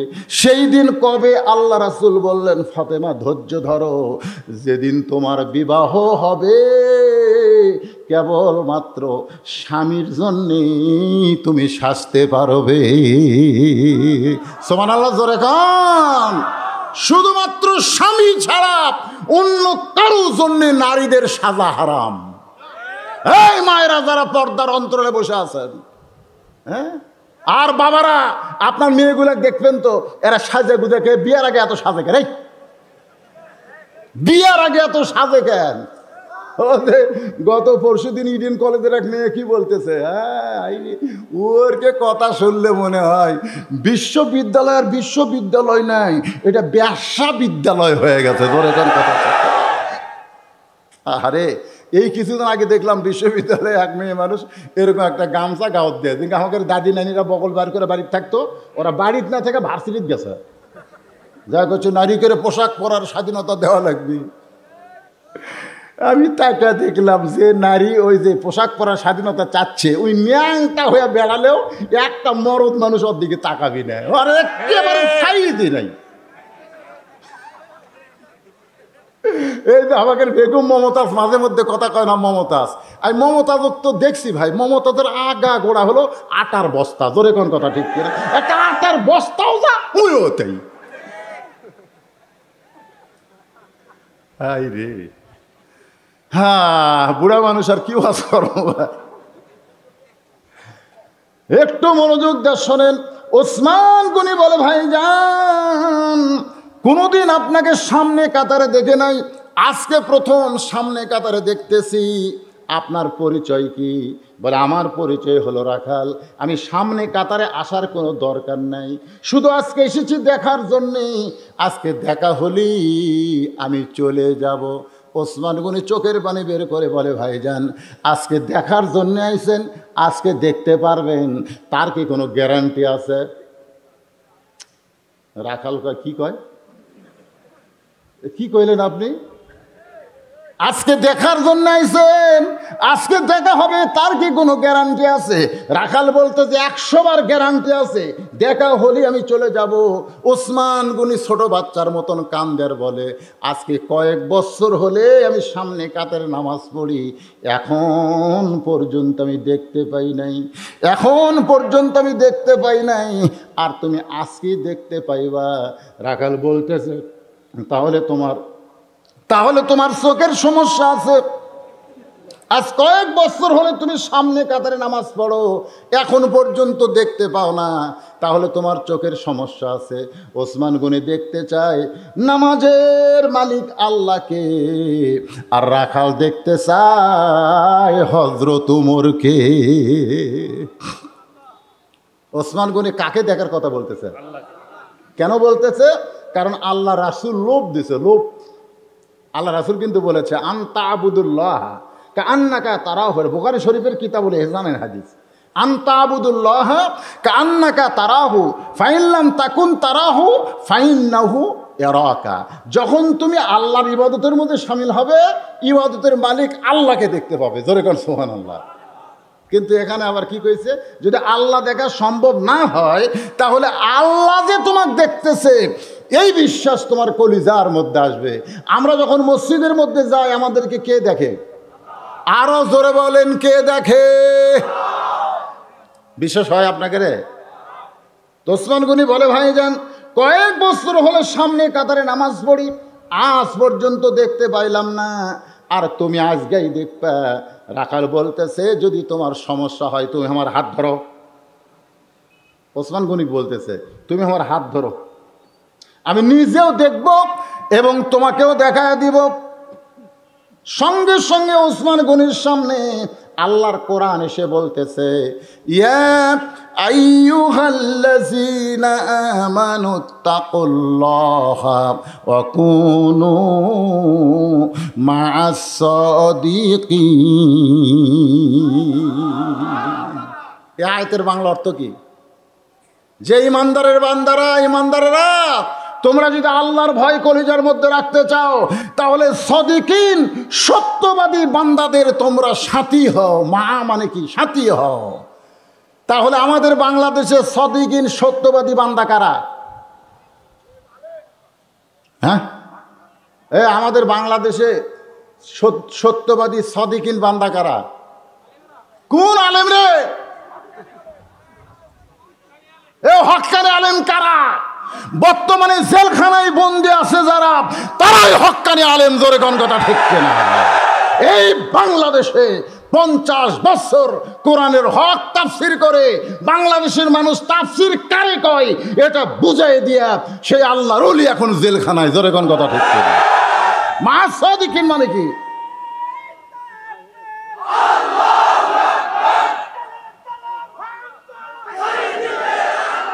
লিল্লাহে তাকবীর। কোরআনের আয়াত ধরে ধরে শোনেন, কোনোদিন আপনারা শুনেছেন বাংলাদেশে কোরআনের আয়াত তেলাওয়াত করার পরে এটা কোন সূরা, কোন পারা, কোন রুকু, কত আয়াত, এটা কে কথা? এত সুন্দর করে একটা তরতাজা যুবক আমার ভাস্তা এখন জেলখানাত বন্দি হয়ে আছে, যিনি কোরআনের হক কথা বলে, নামও বাপের নাম আজিজুল হক, তার নাম হলো মামুনুল হক। জোরে কোন কথা ঠিক কিনা? আজকে সে কোথায়? আর আমরা তেলতেলা এই তেলতেলা করে ধরলে হবি না। অকুনু, আল্লাহ বলেছে অকুনু মা সাদিকিন, দরকার হলে ওই হুজুরক ধরবার যায় হামা করে জেলখানা যাওয়া লাগবে। বাংলাদেশের খালি 1 কোটি মানুষ খালি বলুক জেলে যাব, জেলে যাব, সরকার কয় ছাড়িয়ে দিব, ছাড়িয়ে দিব, জোরে করে। কিন্তু হায় আমাকে বগুড়া জেলার তো আমার বাড়ি। যখন তারেক জিয়া বগুড়াতে আসতাম, আমি নিজে দেখতাম তারেক জিয়ার সব চামচারা জিকির করতো, তারেক জিয়া যেখানে আমরা আছি সেখানে। যেই তারেক জিয়া জেলখানায় এক চামচার মিছিল নেই। নেতা আছে যেখানে আমরা আছি সেখানে, নেতা এখন জেলখানাতে আমাদের কুটি। শোনেন, অত্যন্ত গুরুত্বপূর্ণ আলোচনা। ওয়াকুনু মা'আস সাদিকিন। ওসমান গনি মনে মনে চিন্তা করে, নিজের যোগ্যতায় এত বছর সামনে কাতারে নামাজ পড়ছি, এখন পর্যন্ত দেখতে পাই নাই। আজকে হয়তো একজন আল্লাহওয়ালার ওসিলাই দেখা যাবে। জোরে কোন সুবহানাল্লাহ। ওসমান গনি রাখালের হাতটা চাইপা ধরছে, আমার দিকে খেয়াল করে। এখন ওঠা বসা করা যাবে না তো, এখন মারাত্মক কথা হচ্ছে। ওসমান গনি হাত ধরছে কার? জোরে গান কার? আপনারা মনে হয় ওসমানকে চিনেন না? চেনেন? ওসমানকে চেনেন? এখানে যারা হাদি সাহেব আছে, আপনি হজ করছেন তো? কোন সামনে করছেন বাবা? 12। আচ্ছা ঠিক আছে, আমার সাথে আমি 11 করছি, 12 করছি, একসাথে করছি। তো জান্নাতুল বাকির মধ্যে ঢুকতে গিয়ে যেই কবরটা সবচাইতে সামনে পড়ে, সেই কবরটা হলো ওসমান গনির কবর। ওই কবরের পাশে একবার যদি আপনি দাঁড়ান, ভাই আমার দাঁড়াইছে, যারা হজ করছে তারা দাঁড়াইছে, খালি দাঁড়ান, চক্ষুটা বন্ধ করেন, একটু মোতাবাজ্জা হন, দেখবেন আপনার গোটা দেহ থরথর করে কাঁপতেছে। কারণ ওসমান গনি 2.5 হাত মাটির নিচে, মরে নাই। ওয়ালা তাকুলু লিমান ইউকতালু ফি সাবিলিল্লাহি আমওয়াতুন বাল আহইয়াউ ওয়ালাকিন লা তাশউরুন। ওখানে একটা পাথর আছে, আমি নিজে দেখছি। ওসমান গনি শিওরের পাশে একটা পাথর, ওই পাথরের গায়ে খোদাই করে লেখা আছে ওসমান গনি। কি গনি? আসলে আপনারা কোরআন শরীফ পড়েন, আল্লাহু গানিয়ুন ওয়া আনতুমুল ফুকারা। আল্লাহ বলেছেন আমি হলাম ধনী, বাদ বাকি সব ফকির। কিন্তু রাসূল বলেছে ইল্লা ওসমান ও গানিয়ুন, একমাত্র ওসমান হলো ধনী। জোরে কোন সুবহানাল্লাহ। সাহাবারা জিজ্ঞাসা করলেন, রাসূলুল্লাহ ওসমান কেমনে ধনী হয়? আল্লাহ নবী বললেন, তাহলে শোনো, আমি নবী বসে আছি, এমন সময় একজন সাহাবী আমার কাছে এসে বলি, ইয়া রাসূলুল্লাহ মেহেরবানি করে আমার একটু সহযোগিতা করেন। আল্লাহ রাসূল এইভাবে জুব্বা তুললেন, আমার দিকে তাকায় দেখেন, নবী এইভাবে জুব্বা তুললেন। সাহাবী তাকায় দেখে নবী খুতার জ্বালায় পেটে পাথর বান্দা বসে আছে। সাহাবী কানতে কানতে যখন রওনা দেয়, আল্লাহ নবী ডাক দিয়ে বললেন, আম্মা সাইলা ফালা তানহার, সাইলকারীকে ফিরান যায় না রে, তুই আমার পেটে পাথর বাঁধা দেখে কোথায় যাস? বলে হুজুর আমি তো আর কি অভাবী, আমার চাইতে আপনি বেশি অভাবী, আপনি আমার কিছুই দিবার পারবেন না, এই কারণে আমি ফিরে যাই। রাসূল বলেন আমি দিবার পারবো না যে কি আছে, আমার একজন জামাই ওসমান আছে, যাও তুমি তার কাছে যাও। ওই গরিব সাহাবী নবীর কথা মতো ওসমানের দরবারে গিয়ে দেখে, বাজান সন্ধ্যার সময় ওসমানের ঘরে একটা বাতি, ওই বাতির আলো একটু বেশি হয়েছে, ওই আলো ওসমান গনি শোলটা টাইনা টাইনা কমাইতেছে। গরিব সাহাবী কয়, এর চাইতে বেশি আলো আমার ঘরে জ্বলে, আমি তো এত কৃপণ না, এই কৃপণ আমাকে কোনো দান করবে না। নবীর কাছে গিয়ে বলে, হুজুর আপনি দিবার পারবেন না ঠিক আছে, কিন্তু এমন কৃপণের কাছে আমার কেন পাঠাইছেন? আল্লাহ নবী বলে, তুমি তোমার অভাবের কথা কইছো? বলে, হুজুর বলবো কেমন? রাসূল কয়, আবার যাও। পরদিন সকালবেলায় ওসমান গনির দরবারে গরিব গিয়ে দেখে ওসমান গনি যেই বালিশে ঘুম পাড়ছে ওই বালিশের কোনা ফাটা তুলে ঘরের মধ্যে পড়ে গেছে। সেই তুলে খোটায় খোটায় ওসমান গনি বালিশের মধ্যে তুলতেছে। গরিব মনে মনে কয়, আহারে, আমার এরকম তুলে যদি ঘরের মাঝায় পড়তো, আমি সামটা দিয়ে ঝাড় দিতাম, খুঁটায় খুঁটায় তুলতাম না। এই কৃপণ তো আমার কিছুই দান করবে না। নবীর কাছে গিয়ে বলে, হুজুর আপনি দিবার পারবেন না, কিন্তু এমন কৃপণের কাছে আমারে কেন পাঠাইছেন? আল্লাহ রাসূল কয়, তুমি কি তোমার অভাবের কথা কইছো?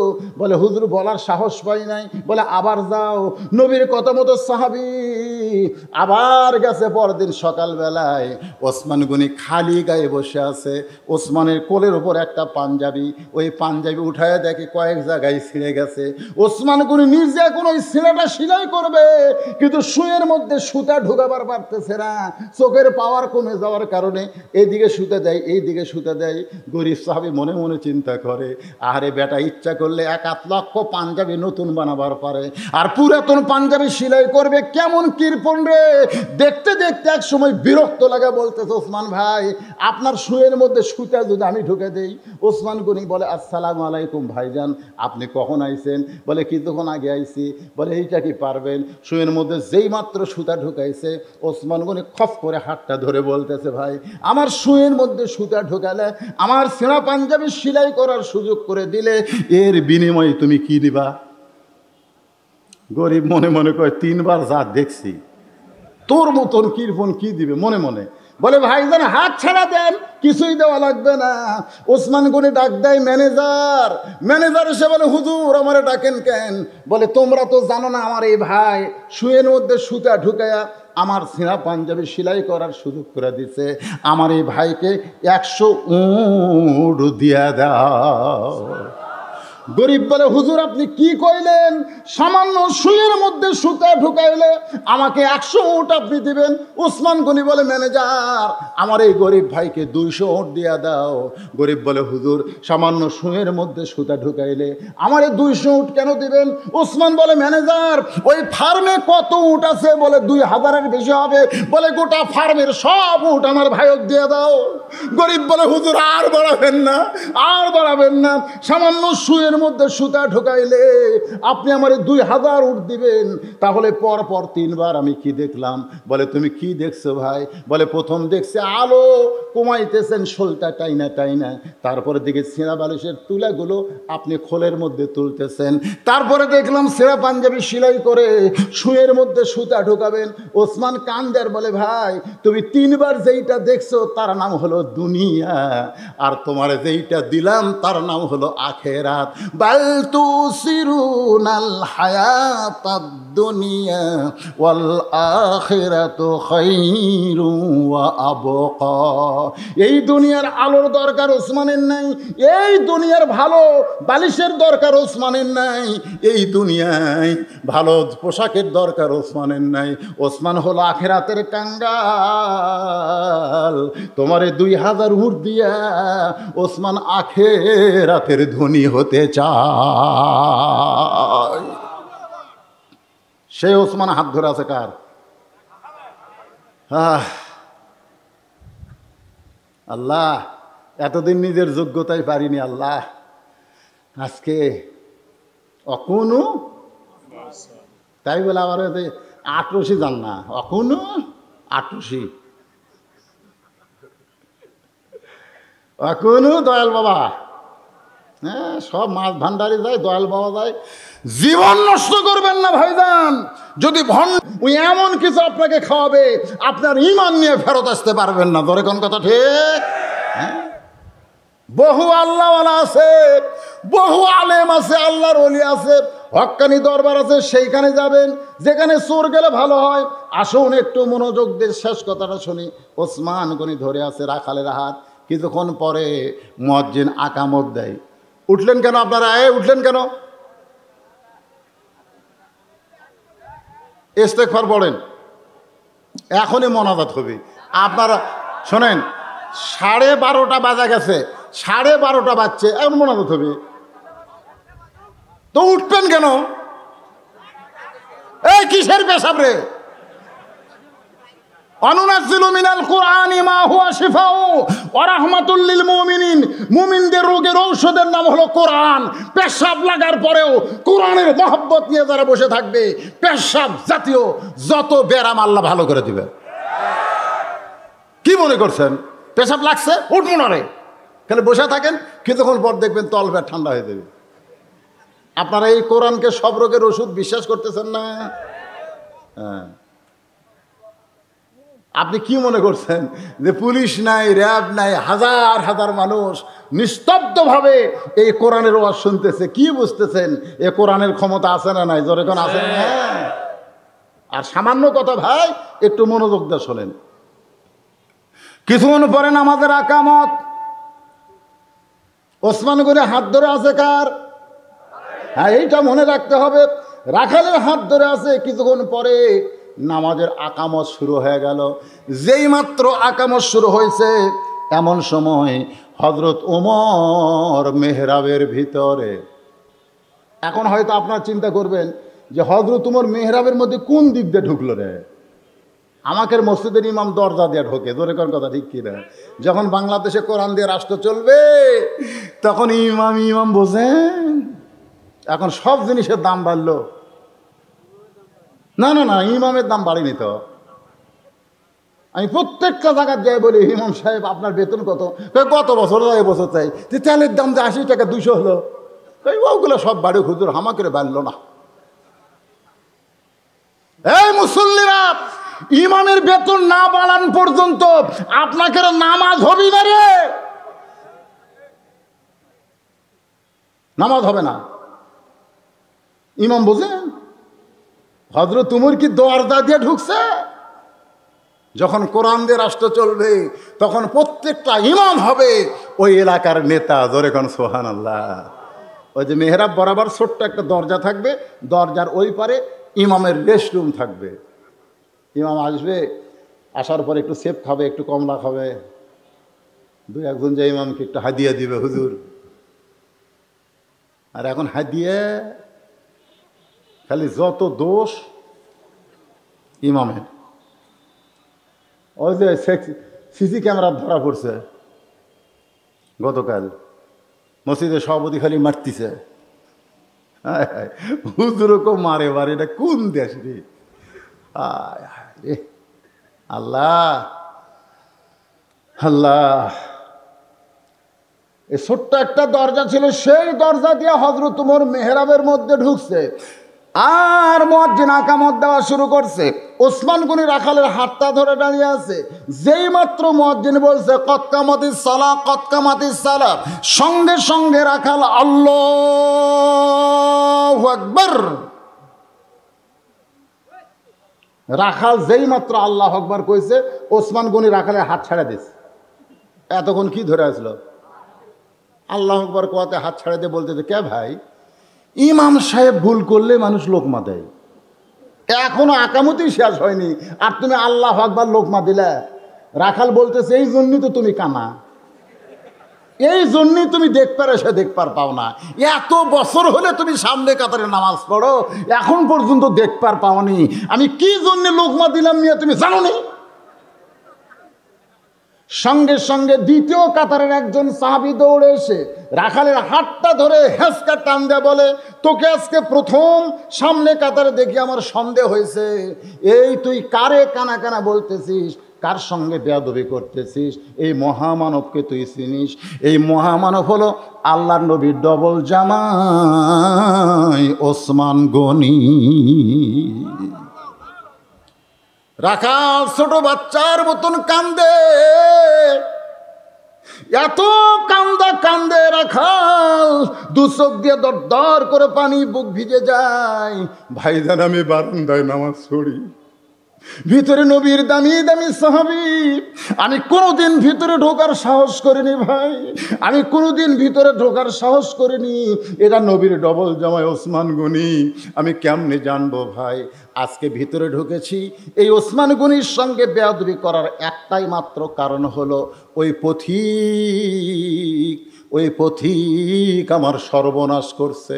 ওমর ফারুকের দিকে রাখাল এভাবে আঙ্গুল দেখায় বলতেছে, ওই পথিক আমার সর্বনাশ করেছে, ওই পথিক আমারে কইছে ওমরকে যদি দেখবার চাও তাহলে সামনে কাতারে এসে নামাজ পড়লে মেহরাবের দিকে লক্ষ্য করবা, তাহলে যিনি ইমামতি করতেছে তিনিই হলেন হযরত ওমর। আমার সারা জীবনের বাসনা একবার শুধু হযরত ওমরকে দেখতে চাই। সেই হযরত ওমরকে দেখতে সে উমরের জায়গায় যদি পথিককে আমি দেখতে পাই, তাহলে তোমরাই বলো লোকমা দেওয়া ছাড়া তো আমার উপায় নাই, আমি আল্লাহু আকবার লোকমা দিয়া ওই পথিককে মেহরাব থেকে সরাই দিব। ওই জায়গায় হযরত উমরকে আমি এক নজর দেখতে চাই। হাজার হাজার সাহাবীরা কান্দে, সমস্ত সাহাবীরা যখন কাঁদতেছে, রাখাল চিল্লায় বলে, আল্লাহ বারান্দায় নামাজ পড়া ভালো, এই ভিতরে কেন কান্দাকান্দি শুরু হয়ে গেল? ওসমান গনি বলে, ভাইজান ভিতরে সাহাবীরা কান্দাকান্দি করার কারণ হলো তুমি যারে পথিক পথিক বলতেছ তিনি হলেন হযরত ওমর। গাছের গোড়া কাটলে গাছটা যেমন ঠাস করে পড়ে যায়, রাখাল তেমনি পড়ে কাটা মুরগির মতন ছটফট করে আর বলে, আমিরুল মুমিনিন, আমি আপনাকে তওবা পড়াইছি, আমি আপনাকে মুনাফিক কইছি, আমি আপনাকে ভণ্ড করেছি, এত কিছু বলেছি গো আমি, অথচ আপনি অধম রাখালকে কিছুই বলেন নাই। ওমর ফারুক এক টানে ওই পড়ে থাকা রাখালকে বুকের মধ্যে নিয়ে বলতেছে, আমি তোমাকে দেখি নাই, তোমার ভিতর আমার আল্লাহর কোরআন দেখতে পাই। আর শুধুমাত্র আল্লাহর কোরআনকে দেখতে গিয়া আমি এত কিছু হজম করেছি। আজকে আসেন, ইন্নামাল মুমিনুনা আল্লাযীনা ইযা যুকিরাল্লাহু ওয়াজিলাত কুলুবুহুম ওয়া ইযা তুলিয়াত আলাইহিম আয়াতুহু যাদাতুহুম ঈমানান।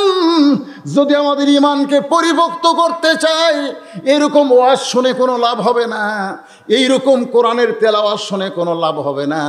প্রত্যেক বছর বাংলাদেশ থেকে কোরআনের ফার্স্ট পুরস্কার পেয়ে লাভ হবে না। বাস্তবে আল্লাহর কোরআন আমাদের জীবনের সাথে সেট করা লাগবে। জোরে কোন ঠিক কি না? জোরে বলেন ঠিক। আলহামদুলিল্লাহ,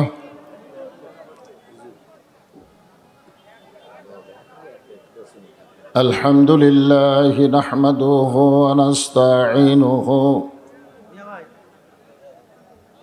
ওয়া নাস্তাগফিরুহু ওয়া নু'মিনু বিহি ওয়া নাতাওয়াক্কালু আলাইহি ونعوذ بالله من شرور أنفسنا ومن سيئات أعمالنا من يهدي الله فلا مضل له ومن يضلله فلا هادي له।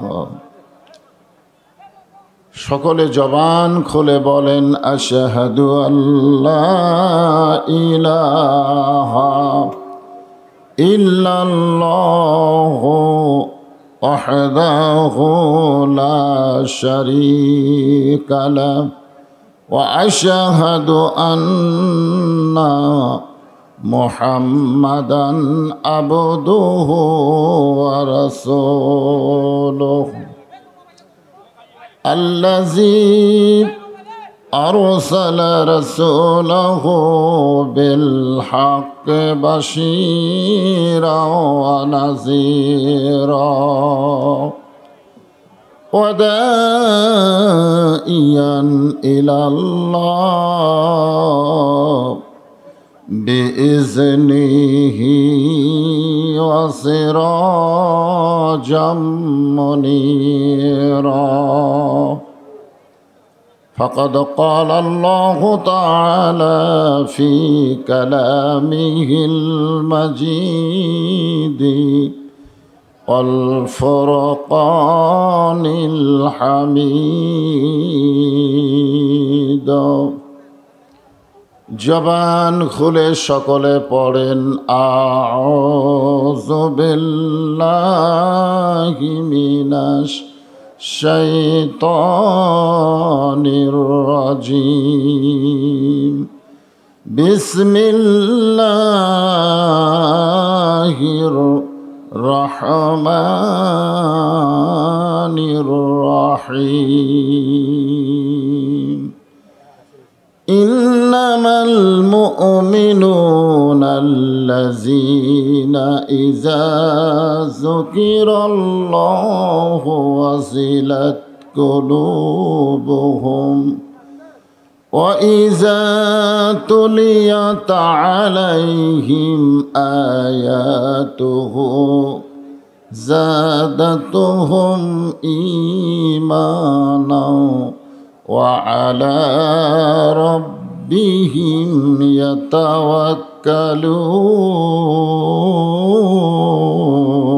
يتوكلون إن الله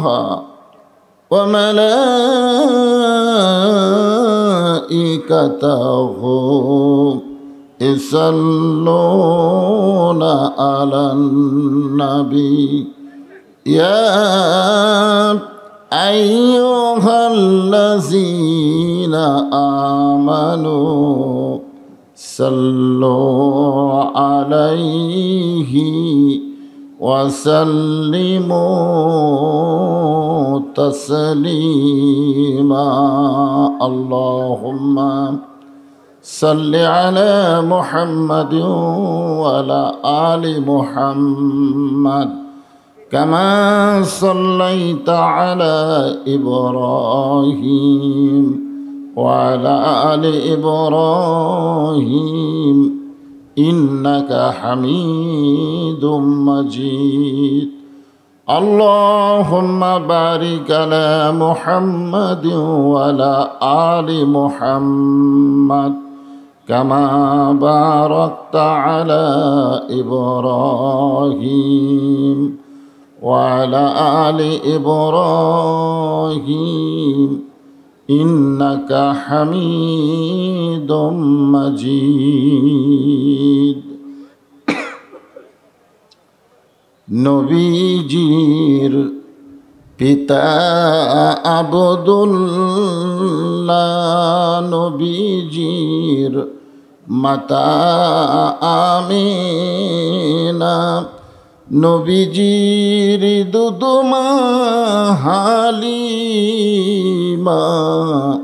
নবীজির রওজা মদিনা সাল্লাল্লাহু জবান খুলে মোহব্বতে সাল্লাল্লাহু আলাইহি ওয়াসাল্লাম সাল্লাল্লাহু আলা মুহাম্মাদ সাল্লাল্লাহু মশরকে হুব্বে মুহাম্মদ সকলে বলি সাল্লাল্লাহু আলাইহি ওয়াসাল্লাম मतलाए दीवाने माँ मतलाए खुर्शीद इश्कास सीनाए सुजाने माँ बलगल उला बिकमालिही कशाफत दुजा बिजमालिही حسنت جميع خصاله صلوا عليه وآله اللهم آمين জান্নাতের বাগান থেকে জান্নাতি মানুষদেরকে নিয়া আমি গুনাহগার তোমার রহমতের দরজায় দোকানা হাত তুলেছি আল্লাহ। হাসরের ময়দানে জাব্বার আর কাহার নামে রূপ নিয়া তুমি যখন বিচার শুরু করবে, তোমার সামনে দাঁড়ায়া সমস্ত নবীরা নাফসি নাফসি বলে কাঁদতে থাকবে। এমন কঠিন অবস্থা হাসরে হবে, সেদিন সমস্ত নবী তার উম্মতকে ভুলে যাবে, শুধু বলবে আল্লাহ আমার কি হবে, আমার কি হবে। একমাত্র দরদি নবী শাফাতের কান্ডারি ইয়া রব্বি হাবলি উম্মতি বলে সেজদায় পড়ে যাবে। সেই কঠিন মুসিবতের সময় আজকের এই মাহফিলকে ওসিলা করে আমাদের সবাইকে রাসূলের উম্মতের কাতারে আল্লাহ কবুল করে নিও। সুবহান রাব্বিকা রব্বিল ইজ্জাতি আম্মা ইয়াসিফুন ওয়া সালামুন আলাল মুরসালিন আলহামদুলিল্লাহি রাব্বিল আলামিন। লা ইলাহা ইল্লাল্লাহ। মাইকের ইকো দিয়েন না, ইকো দিয়েন না।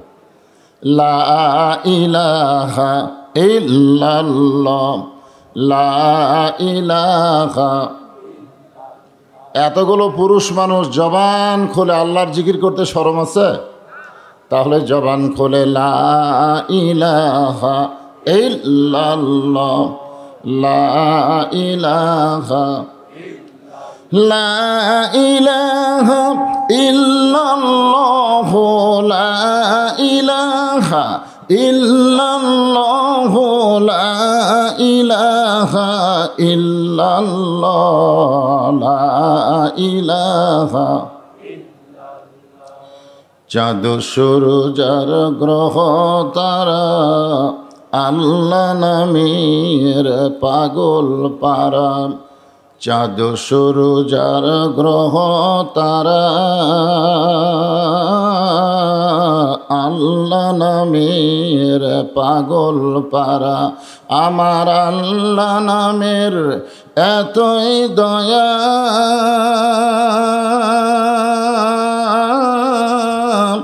আল্লাহ নামের এতই মায়া, লুকিয়ে রাখছেন হে আল্লাহ জোরে লা ইলাহা ইল্লাল্লাহ, লা ইলাহা ইল্লাল্লাহ, লা ইলাহা ইল্লাল্লাহ, লা ইলাহা, লা ইলাহা ইল্লাল্লাহ মুহাম্মাদুর রাসূলুল্লাহ।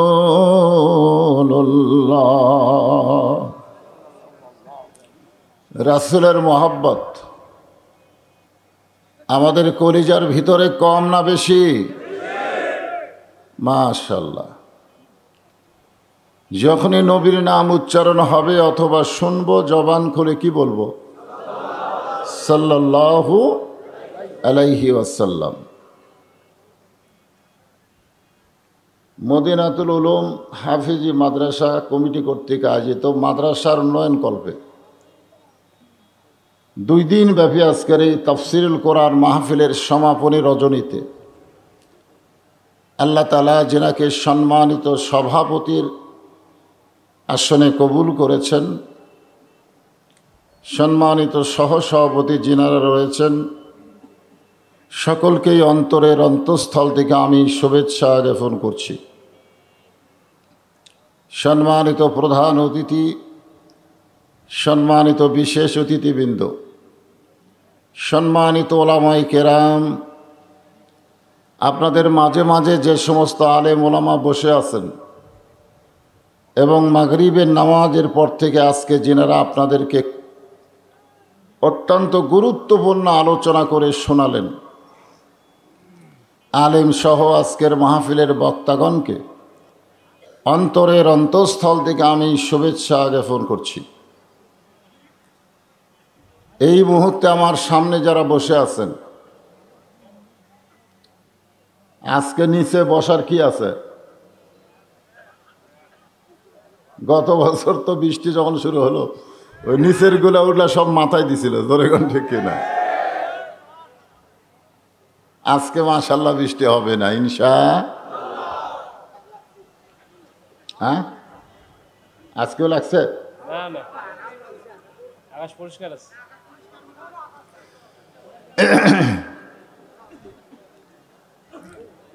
যে সমস্ত আল্লাহর বান্দারা আমার সামনে বসে আছেন, অনেকেই দাঁড়িয়ে আছেন, হয়তো বসার জায়গা হচ্ছে না এই কারণে। যিনারা বসে আছেন এবং দাঁড়িয়ে আছেন সকলকেই অন্তরের অন্তঃস্থল থেকে আমি শুভেচ্ছা জ্ঞাপন করছি।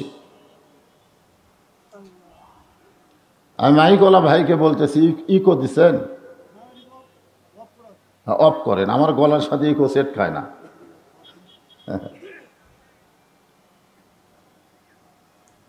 সম্মানিত মা বোনেরা, যিনারা পর্দার অন্তরালে বসে আলোচনা শুনতেছেন, আমি তাদেরকেও শ্রদ্ধা জ্ঞাপন করে গত বছরের মতো এবছরও জানতে চাচ্ছি আপনারা সকলে কেমন আছেন? আলহামদুলিল্লাহ রব্বিল আলামিন। যে আল্লাহ শারীরিক সুস্থতা দান করে মানসিক প্রশান্তি লাভের জন্য আজকের এই জান্নাতের বাগানে কবুল করেছেন, আমরা সে আল্লাহর উপরে খুশি না বেজার? তাহলে সমস্বরে সকলে বলবো রব্বানা লাকাল হামদ হামদান কাসীরান তাইয়িবান মুবারাকান ফীহি। ভূমিকা যা ছিল গত বছর শেষ, গত বছর ভূমিকা শেষ করে কেবল ওয়াজে টান দিছি, ইতিমধ্যে বৃষ্টি আইছে, ঠিক কিনা বলে? তো আজকে আবার এই ভূমিকা লম্বা না করে সরাসরি, হ্যাঁ ভূমিকা তো হয়েই গেছে গত বছর, এবছর হবে আলোচনা, ঠিক কিনা বলেন? হ্যাঁ, আমি যে আয়াতে কারিমা তেলাওয়াত করেছি সে আয়াতে কারিমাকে সামনে নিয়েই আজকে আপনাদের সামনে আলোচনা হবে। আল্লাহ পবিত্র কালামুল্লাহ শরীফে ইরশাদ করেন, ইন্নামাল মুমিনুনা আল্লাযিনা, মুমিন কারা? কারা আল্লাহর মুমিন বান্দা? এ ব্যাপারে আল্লাহ এখানে বৈশিষ্ট্য তুলে ধরতেছেন। মুমিনদের এক নম্বর বৈশিষ্ট্য হলো ইজা যুকিরাল্লাহু ওয়াজিলাত কুলুবুহুম, যখন তারা আল্লাহর জিকির করবে তখন তাদের অন্তরের মধ্যে কম্পন সৃষ্টি হবে। জোরে কোন কি সৃষ্টি হবে? আপনারা বলেন তো এই জিকির মানে কোন জিকির? না আল্লাহর জিকিরে তো আমাদের বাংলাদেশে একদল জাকের পার্টি আছে। জোরে কোন কি পার্টি? জাকের পার্টি। তো ওনারা মনে করে যে আমরা যেটা করি এটাই জিকির, কিন্তু এখানে আল্লাহ বললেন ওয়াজিলাত কুলুবুহুম, এই জিকিরের কারণে অন্তরের মধ্যে কম্পন সৃষ্টি হবে, দেহের মধ্যে কম্পন সৃষ্টি হবে না। কোথায় হবে? অন্তরের ভিতরে। কিন্তু আমাদের বাংলাদেশে যে জিকিরগুলো হয় এই জিকিরে অন্তর কাঁপে না দেহ কাঁপে? খালি কাঁপে। হ্যাঁ, কাঁপতে কাঁপতে পীর সাহেবকে পর্যন্ত ঠাসে ধরে। জোরে কোন কথা ঠিক কিনা? কাঁপতে কাঁপতে একেবারে সামিয়ানার উপর পর্যন্ত উঠে যায়। হ্যাঁ, আজকে যে জিকির সম্পর্কে আপনাদের সামনে কথা হবে সেই জিকিরটা হলো ইন্না নাহনু নাযালনা যিকরা ওয়া ইন্না লাহু লাহাফিজুন। আল্লাহ তাআলা এই কোরআনকে, যে কোরআনের তাফসীর আপনারা শুনতে এসেছেন, এই কোরআনকে আল্লাহ তাআলা জিকির হিসাবে নাজিল করেছে। জোরে কোন কি হিসাবে? আরো জোরে কোন। এবং এই কোরআনের হেফাজতের দায়িত্ব কার? আল্লাহর। আজকে আমাদের বাংলাদেশে কেউ যদি কোরআনের বিরুদ্ধে কোনো কথা বলে, এগুলো কথা আমাদের শোনার কোনো দরকার নাই, কারণ স্বয়ং আল্লাহ নিজেই কোরআনের হেফাজতের দায়িত্ব নিয়েছে। জোরে কোন ঠিক কিনা হয়? আল্লাহ বললেন, وَإِذَا تُلِيَتْ عَلَيْهِمْ آيَاتُهُ زَادَتْهُمْ إِيمَانًا وَعَلَى رَبِّهِمْ يَتَوَكَّلُونَ।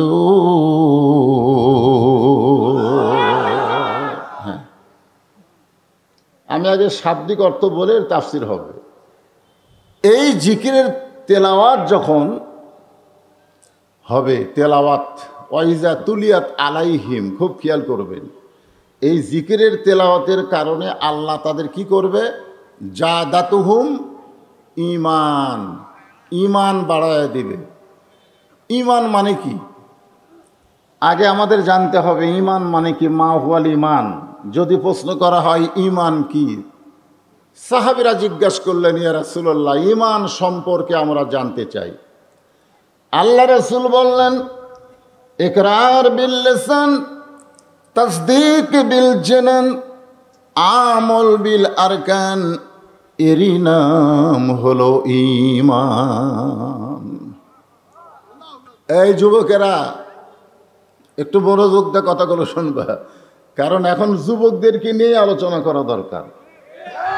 আজ থেকে 10 বছর আগে আমাদের দেশের যুবক এরকম ছিল না, এমন নষ্ট হয়ে গেছে, রাস্তার পাশে বসে ফেসবুক চালায়। ধরে কোন কি চালায়? ওই রাস্তা দিয়ে একটা কুকুর যায়, কুকুর যায়, কুকুর এখন চিন্তা করে, কুকুরেরও কিন্তু চিন্তা আছে, নড়ে না, চড়ে না, কিছু করে না। তো আস্তে করে কুকুর যার পিছনে শুনতেছে নাক দিয়া। কুকুর কিছু করার আগে কিন্তু নাক দিয়ে কি করে? টেস্ট করে। তো নাক দেওয়ার সঙ্গে দেখে না, কিছুই না। তখন মনে করছে গাছের গোড়া, এই মনে করে বাং ঠ্যাং তুলে পেশাব করছে। যখন কি করছে? যেই পেশাব করছে তখন এই ফেসবুক আলার হুঁশ হয়েছে, পিছন দিকে তাকায় দেখে কুত্তে পেশাব করে গেল। আজকে আমাদের যুবকগুলো এইভাবে নেটের মধ্যে আটকায় গেছে। যখন কথা ঠিক। আমি সেই যুবকদেরকে লক্ষ্য রেখে বলতেছি, একটু মনোযোগ দিয়ে শোনো বাবা। আজকে যে কোরআনের তেলাওয়াত হচ্ছে, এই তেলাওয়াতের কারণে ঈমানকে আল্লাহ বাড়ায় দিবে। আর ঈমান সম্পর্কে প্রশ্ন করা হলো, ঈমান কি? রাসূল 3 ভাবে বললেন। 1 নম্বর হলো জবানে বলতে হবে আল্লাহ। জবানে কি বলতে হবে? লা ইলাহা ইল্লাল্লাহ। শুধু জবানে বললে হবে না, তাসদিক বিল জানান, এটা কলিজার মধ্যে জায়গা দেওয়া লাগবে। শুধু কলিজার মধ্যে জায়গা নিয়ে হবে না, আমলের মাধ্যমে প্রকাশ করতে হবে। আজকে আমাদের বাংলাদেশে যে আমলগুলো চলতেছে, আমল আমল আমল বোঝেন? এটা বোঝানোর জন্যে সংক্ষেপে আপনাদেরকে নিয়ে যাব হজরত ওমরের কাছে। ওমরের নাম তো সবাই শুনেছেন, কি কোন শোনেন নাই? এই আয়াতের তাফসিরেই হজরত ওমরকে দরকার। কারণ হজরত ওমর এক সময় আল্লাহর নবীকে হত্যা করার জন্য তরবারি ধরেছিলেন। জোরে খান কথা ঠিক। আবার হজরত ওমর এই কোরআনের কাছে তরবারি জমা দিয়া কোরআনকে নিজের জীবনের আমল বানায় নিলেন। হ্যাঁ, গভীর রাত্রে হজরত ওমর মরুভূমির ভিতরে কাঁদতেছে। গভীর রাত্রে আবু যর গিফারে গিয়ে বলে, আমিরুল মুমিনিন, এই গভীর রাত্রে সবাই ঘুমায় গেছে, অথচ আপনি এমন করে কেন কাঁদতেছেন? ওমর ফারুক বলে, আবু যর, অতীতের কথা আমার মনে পড়ে যায়, অতীতের কথা আমার মনে পড়তেছে আর চোখ দিয়ে পানি পড়তেছে। আবু যর গিফারি বলে, আপনার অতীতের খবর কি? ওমর ফারুক বলেন, অতীতে আমি উঠে রাখাল ছিলাম, সন্ধ্যার সময় উটগুলো নিয়ে যখন বাড়িতে যাইতাম, আমার বাবা তখন রাগ করে বলতো, ওমর, তোমার মাথার চুলের মধ্যে উটের পায়খানা দেখা যায়, তোমার শরীরে উটের পেশাবের গন্ধ দেখা যায়। ওমর ফারুক বলে, বাবা, উট চড়াইতে চড়াইতে আমার ঘুম ধরতো, আর আমি যখন ঘুমায়া যাইতাম তখন উট পেশাব পায়খানা করে চার ছিটা ফোঁটা আমার শরীরে লাগছে।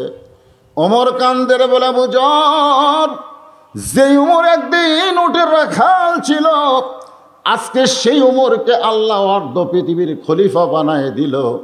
এটা উমরের যোগ্যতায় নয়, এটা কেবলমাত্র আল্লাহর কোরআনের ওসিলায়। লিল্লাহে তাকবীর।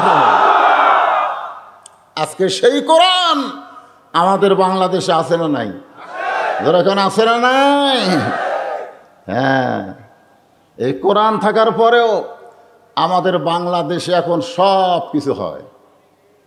হ্যাঁ, ওমর ফারুক এই কোরআনের ওসিলায় আল্লাহ তাকে অর্ধ পৃথিবীর খলিফা বানায় দিছে। একদিন কোরআন পড়তে পড়তে হযরত ওমর কোরআন তেলাওয়াত করতে করতে চিন্তায় পড়ে গেলেন, যেই কোরআন আমাকে উটের রাখাল থেকে অর্ধ পৃথিবীর খলিফা বানাই দিল, এই কোরআনের শক্তি কেমন এটা নিজের চোখে একটু দেখা দরকার। সুবহানাল্লাহ বলেন। আপনি সারা জীবন কোরআনের ওয়াজ শোনেন, সারা জীবন কোরআন তেলাওয়াত করেন, কোরআনের কোনো পাওয়ার আপনি দেখতে পারবেন না। কিন্তু কোরআন মোতাবেক যখন আমরা চলব, তখন বাংলাদেশে কোরআনের মাহফিল বন্ধ করব, এমন কথা বলার সাহস কারো হবে না। জোরে কোন কথা ঠিক না?